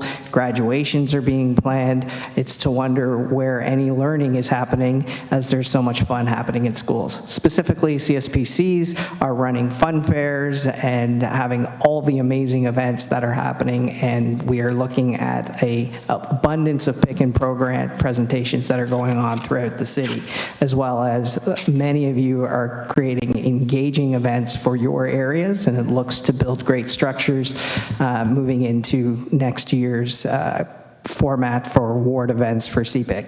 Looking very forward to the 3-year pastoral plan is closing, and we'll be launching a new pastoral plan. That is a board-wide event on June 4th. CSPC financial training, we were doing 2 sessions this past month, and we'll be sitting with the team to determine what kind of training we need for CSPCs for next year. June 1st looks like it's going to be a great event for CPIC, so I can't wait to see all of you there. I am a product and a child of Body Break. They were the break between cartoons on Saturday morning, so I'm looking forward to hearing Hal Johnson and Joanne McLeod speak at the CPIC conference. So that's pretty much the update from me, and can't wait to see what happens and what we're going to be doing next year. Thank you, and thank you for your support of the committee over this past term. Any questions of the superintendent? Nope, okay. All right, Trustee LaPredi, anything you want to say? And then I'll give Mr. D'Amico a chance too. On behalf of Trustee D'Amico and myself, I'd like to thank all of the parents for another incredible year. I don't really have a trustee update because I find that this year we've had staff who have come in and they've been incredibly open and transparent, trying to work collaboratively with CPIC. So really the trustee update has been shared already. So I'll turn it around and just say thank you to all the parents that are making this happen and really working with staff to better help our students, our parents, and our schools. Thank you, Trustee LaPredi, for your advocacy at Board of Trustee meetings, and we're always thinking of parents. So, Frank, anything you want to? I just want to say it's also because Joe's he was my CPIC rep, so I would get those, what is this? In the middle of a meeting. So thank you to Joe, who, even though you're sitting behind me now, I know secretly you want to sit beside us. No, he likes his seat with me. He's got aspirations to be CFO one day. Have a safe and wonderful summer, everybody. Thank you, Frank. Okay, moving on to 17A, ward events and reports. First, I will pass it on to Gus in terms of secondary school central report for the event that you ran. I'll bring it up on screen. Go ahead. Thank you, Mr. Chair. On Wednesday, May 15th, we held a event that was shared across to all CSPCs. We invited them across the board to attend. We had a presenter named Jim Chung. He's known as the Lazy Canadian Investor on TikTok, Instagram. Very interactive Q&A session. He pretty much talked about financial literacy to parents. We had 125 registered, 80 attended. It was 2 hours. He could have gone on and on, but he went to pull the stop on him. So just some of the things that he covered, you can see on page 3 of my report. It's on the flyer, so I'm not going to go over it in too much detail.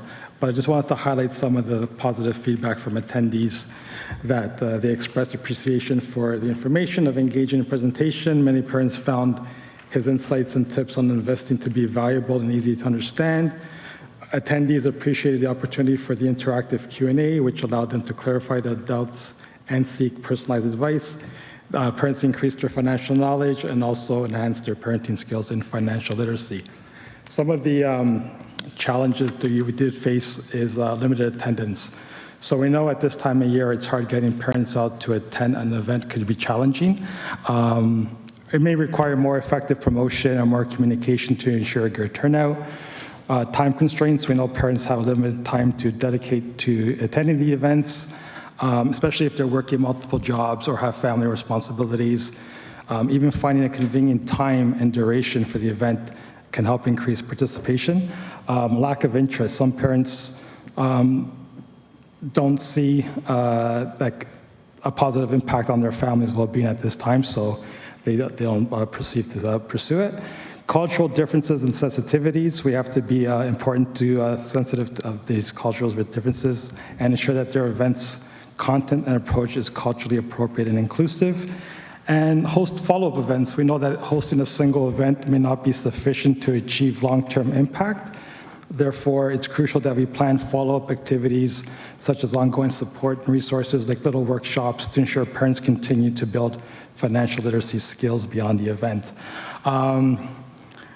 We had every attendee receive a tote bag from CPIC, a notebook, pen. They also received a copy of Jim's book, A Parent's Guide to Raising Money Smart Kids.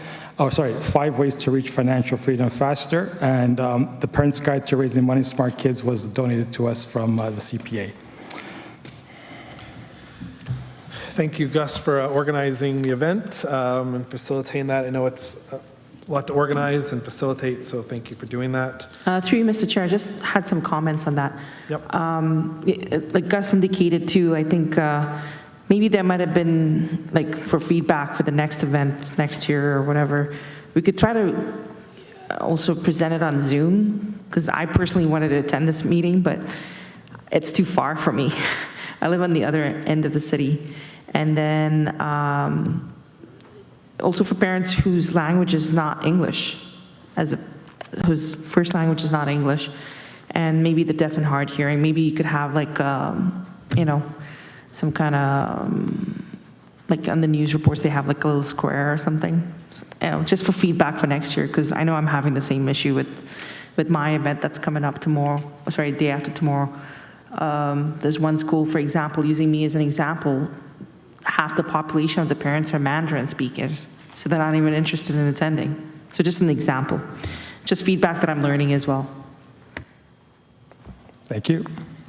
Yeah, I think these are the things we have to kind of think about in terms of conferences and events. There's different mediums, different forums. Sometimes it's hard to find speakers of certain languages and those kind of things. But I think we can always try the opportunity of saying, can we record it? Can we broadcast it? Some speakers are okay with it. Some aren't, because that's how they make their money, is by doing many events. But that's a question we always ask, is whether we can record it potentially if there's certain speakers. And then we're intending to also make our video archive more robust on our website for the stuff that we've got in the past and going forward.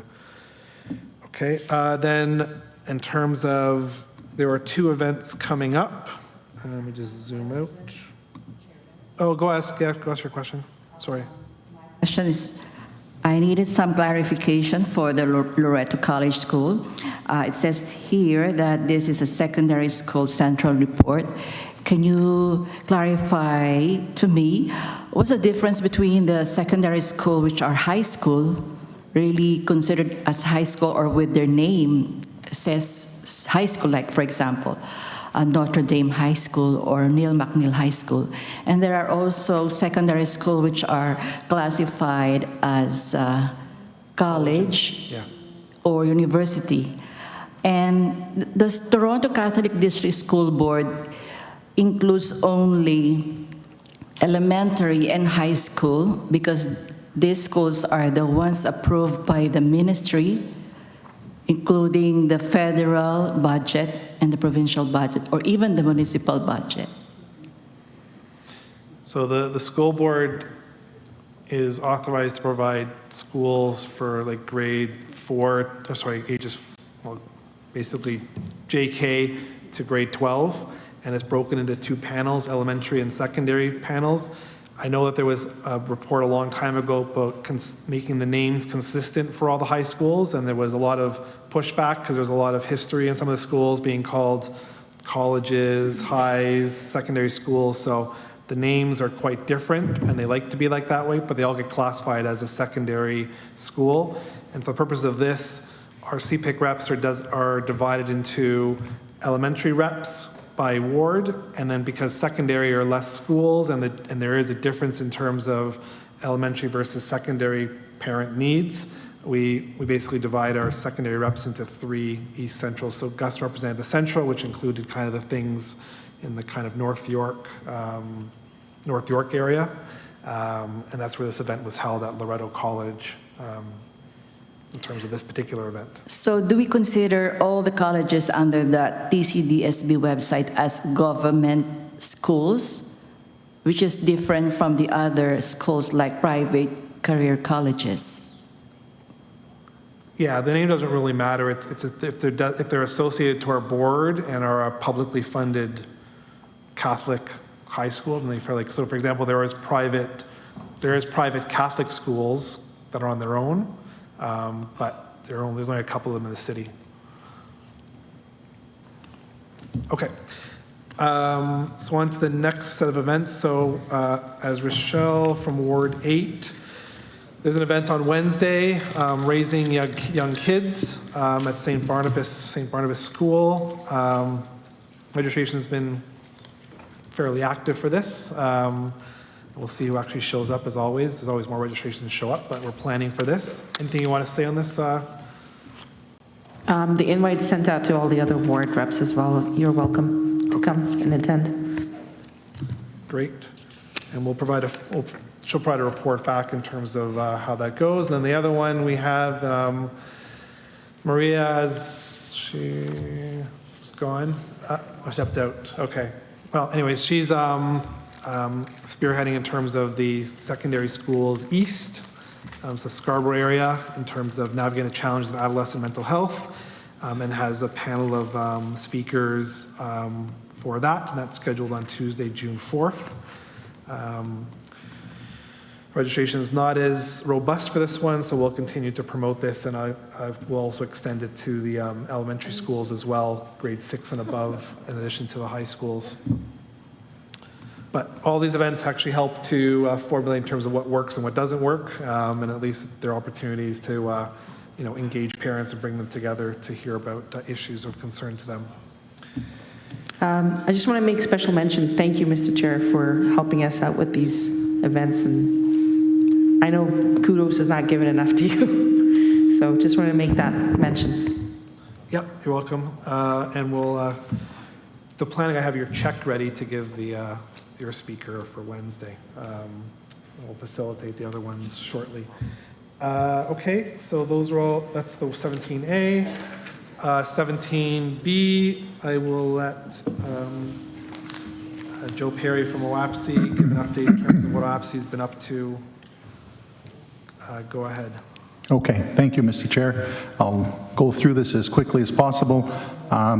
So OAPSI, so the Ontario Association of Parents in Catholic Education is a recognized parent association mandated through the Education Act, specifically in Regulation 612. As the TCDSB is a member of OAPSI, every parent council is mandated to have an OAPSI liaison representative.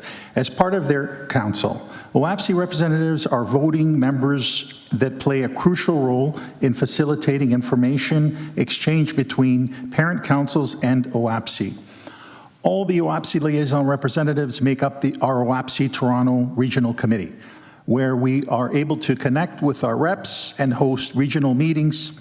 We have had 3 successful meetings in October and December of 2023, as well as February of 2024. Our next OAPSI Toronto meeting is Tuesday, June the 4th, here at the CEC. We connect with representatives daily, also have our own webpage on the oapsi.org website. The link is also noted there. We also host several webinars and a conference each year.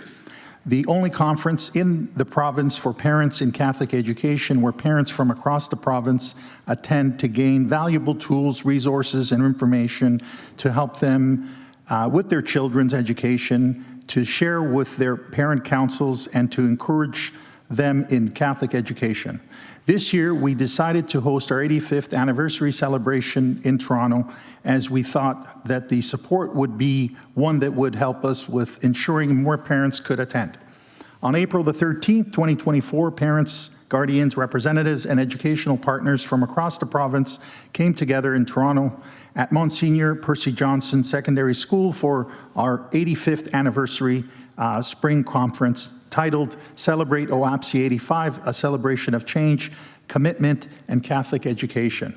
We were thrilled to welcome and connect with new and familiar faces from across the province, as well as to listen to and interact with our guest speakers, Carl Subban, myself, Dr. Ann Jameson, and Chris Bray. It also included a visit from the Minister of Education, Stephen Lecce, where he previewed the province's cell phone restriction and anti-vaping initiatives to our delegates. There was also a wide variety of services and products that were made available for browsing from our vendors in the vendor mall. Participants also then had the opportunity to celebrate Mass together at as a community at St. Benedict's Parish, which included a blessing for all our parents, guardians, OAPSI representatives, and education partners from His Grace Archbishop Francis Leo and Bishop Yvonne Mathieu, and St. Benedict Parish priests. The day concluded with a wonderful evening with our award ceremony to recognize the outstanding contributions of our OAPSI award recipients. Successes, this is sort of a list of our successes of our conference. I'll just run through it quickly. Greatest turnout in I would imagine, in our past history, over 9 or 10 years. His Grace Archbishop Leo led in his first Mass at OAPSI, as well as the keynote at the gala dinner. We recognize many individuals with distinct awards from across the province who have contributed to Catholic education, distributed more than 20 different resources to parents, including books, brochures, handouts, and other important items. We received great feedback from different regions across the province, hosted over 50 vendors in our vendor mall. Stephen Lecce, as we mentioned earlier, pre-announced about the cell phone and anti-vaping legislation, that he made that announcement there at the conference, and actually garnered great response and enthusiasm from those who attended. Some of the lessons learned from our conference, although representation from different regions was great, particularly Toronto attendance was poor, considering it was hosted in Toronto. The TDCSB would not publicize Point of order, Mr. Chair. the conference. Point of order. What? Sorry? Who? Point of order, Mr. Chair. Point of order? Where's that? I have an issue with the, what was just said about the TCDSB. You have an issue? And the information is not accurate. Which is not accurate, sorry. TCDSB would not publicize the conference. OAPSI requested several occasions for it to be shared via school messenger. What was not accurate about that? Sorry.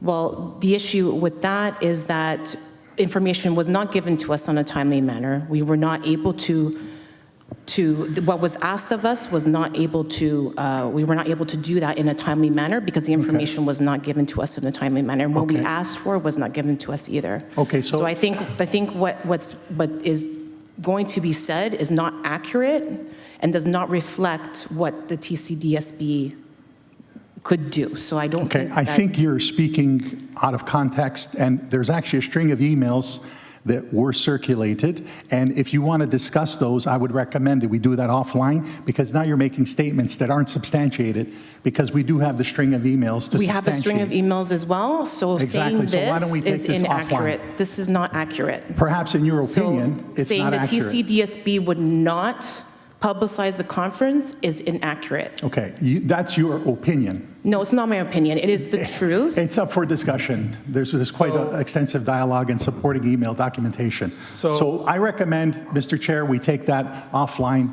I'll That's fine. So leave if it you off could, there. great to hear about the conference. I think anything related to any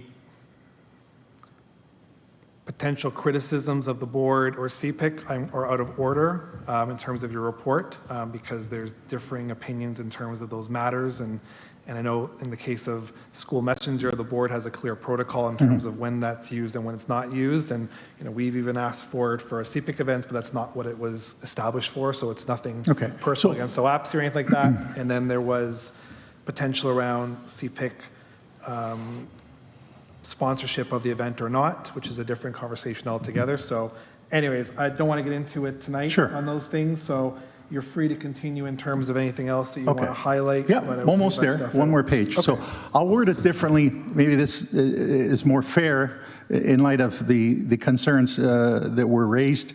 In light of the fact that we hosted the event in Toronto, it was quite odd to see that there was a profound lack of participation from our own constituents in Toronto. So that is an accurate statement, and I put it in those words.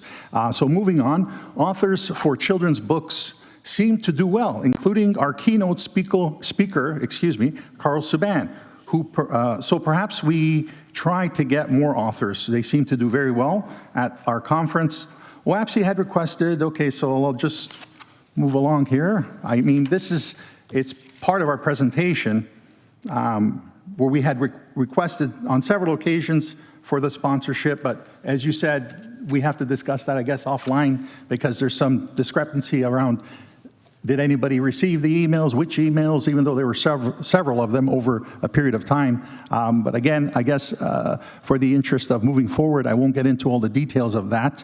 Let me move along here. In tandem with the 85th conference, OAPSI published a position paper entitled Empowering Parents and Preserving Catholic Education, Ensuring Student Success and Well-Being in Ontario, that emphasizes the critical importance of publicly funded Catholic education in Ontario to ensure the success and well-being of students, highlighting the crucial role of parents as primary educators and advocates for their rights within the education system.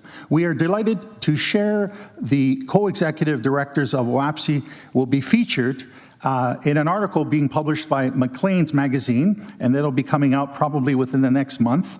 And it's in regards to our advocacy and policy PPM 128. So that is the cell phone policy and the vaping policy. Our newsletter, Parents for Parents Press, continues to garner great feedback from parents, as well as our updated website with our blog resources, regional web pages, as well as important items for parents. For the upcoming school year of 2024-25, we are planning to extend our advocacy and outreach efforts to further strengthen the parental voice and presence across the province. We will do this through continued collaborative initiatives with all of our education partners and parents and supporters. And that concludes my presentation. Thank you. Any questions of OAPSI? I'm not a committee member, Mr. Chair, but I think in light of some of the comments and things that need to be taken offline, staff, Superintendent Peterson, and myself would like to be part of those conversations with CPIC and OAPSI moving forward. So I'll arrange for a time for us to have some conversation. I think that there's a need to reflect on boundaries and infrastructure and protocol. And I think now's a good opportunity, so I appreciate that we'll take it away from the table. Thank you. Okay, And great. thank you, Joe. Congratulations on a successful conference. Thank you. And for all that was accomplished. Gus? Sorry, hey, Joe, I got a question, sorry, through Mr. Chair. Go ahead. To OAPSI. Joe, we had a parent who we assigned as the WAPC rep at 2 schools, but they can't read your tweets because they're protected. How come? Say that, sorry, I didn't hear. We They had can't- parents who are registered as OAPC reps, like we signed them at our schools, but they can't read your tweets to get any information. They Because can't your read. Twitter's protected. We're just wondering why your Twitter's protected. I'd have to check with our web host. I'm not up to par with our technical specifications of Twitter, but we can look into that. I'm not sure. Okay, and the parents who are registered on your email list have not been getting your emails either that we assigned as OAPC reps. So we assigned them as the CSPC email, and they're still not coming through except for one. So do we know who Yeah. we can contact? I'm not sure why they're not receiving it. If they're signed up for correspondence, they should be getting it. I would suggest if you could forward those emails to me or to us, then we can make sure that they are on the list. Maybe they're not on the list for some reason or another. Okay, thank you. Okay.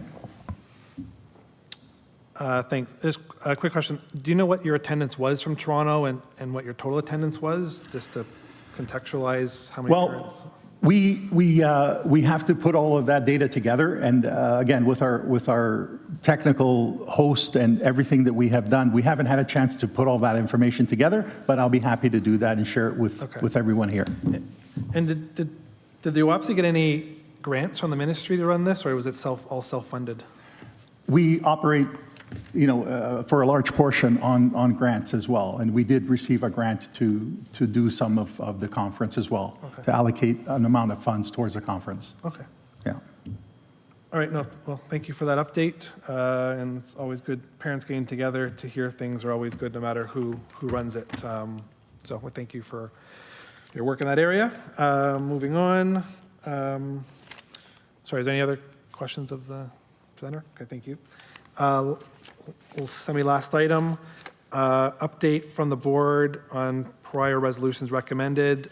So we did talk about the parent charter one that made its way around the circle and is now moving ahead.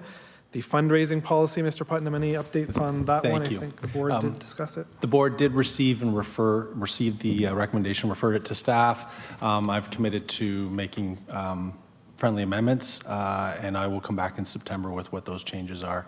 I would have hoped to have brought it this evening, but in fairness, I've put my time and priorities towards the budget, and I know you'll appreciate that. So we will certainly make sure that there's no operative interference with the policy being in effect at this point, but we'll make the adjustments, and we do need to bring it back to the board as a courtesy for their adoption in September. So I'll make sure that we have an opportunity to share with you what those tweaks will be. I don't think they need to be extensive in terms of the around the purchasing piece, I think that we talked about. I do think we need to reflect on reinstating I understand the intent of reinstating, I believe it was bullet point 8. I think that can be achieved probably in a simpler manner whilst taking out what is no longer really relevant. But just leave it with me, and you have my commitment to come back to you in September to address both those points. Yeah, just to that policy, I think it's important that, yes, it comes back in September, and whatever needs to be changed is done prior to the CSPC elections, because obviously there'll be new councils coming in, and then those, I don't think we want to confuse them too much. If the policy is still the same, we have a new council, and then everything changes again, it could cause some confusion for treasurers and the kind of thing. Noted. I'll get it to you in September. My view is that the policy and its construct, I appreciate where the feedback came from.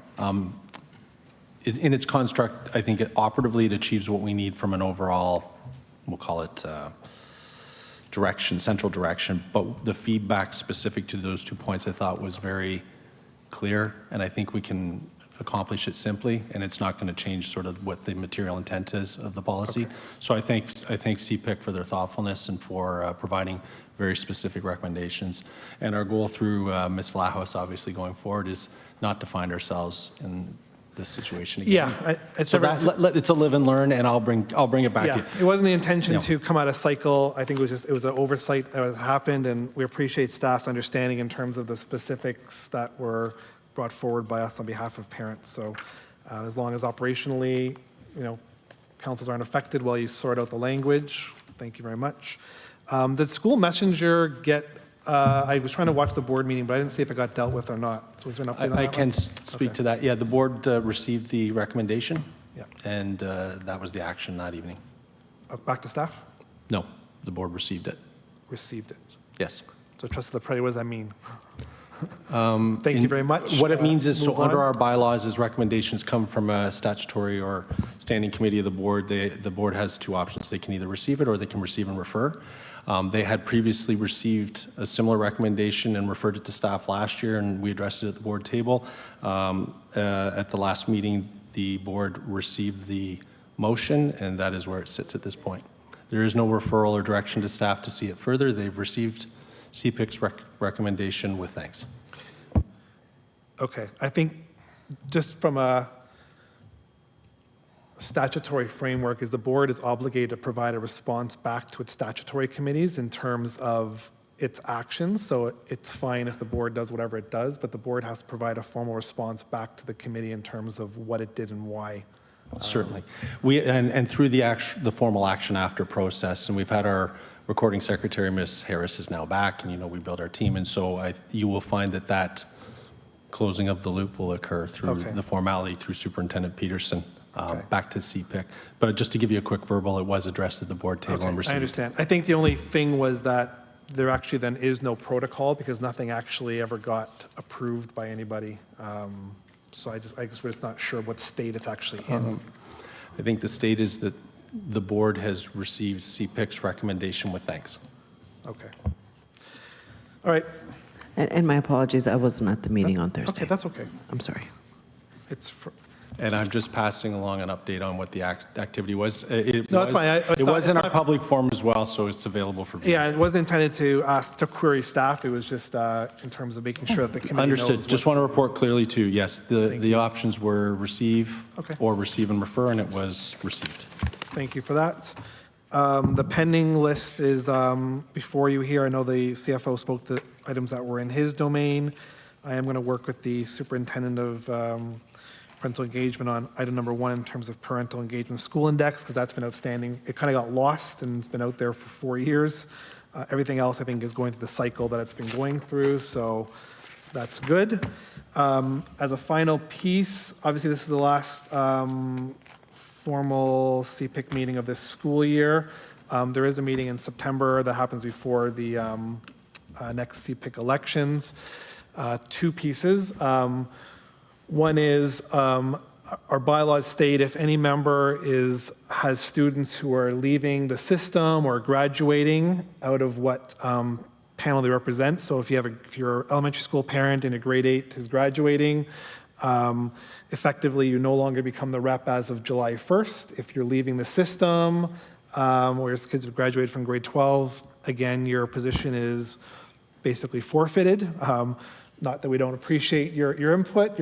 Any parent is always welcome to provide input to CPIC anytime, but your status as a member ceases as per bylaws. Same thing if you change boards or move out of the city. Your position is considered vacant as of July 1st. So I just want to thank any parents around the table who may find themselves in that situation. We will confirm with the superintendent of parental engagement in terms of those that may be in the position. And I think there's a couple that we know are leaving. Madam Vice Chair, they just wanted to acknowledge. I just want to acknowledge Maria and Marcel for being here and giving their time and their energy. And we know it's a lot, and we appreciate you very much. And congratulations on your children graduating. It's a big deal.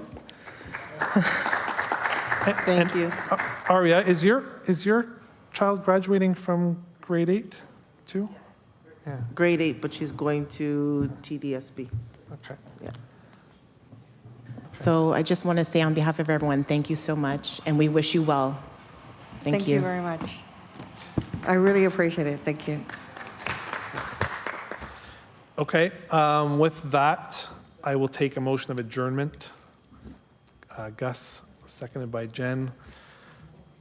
Maria, I will let you make the second to that. Actually, I'm going to give Marcel and Maria as motion for adjournment. So the committee's adjourned. Rochelle, make sure you stay afterwards because I want to give you materials for your Wednesday event. And thank you, everyone, for attending the meeting. It's pretty early considering times we've spent together, so 9:34.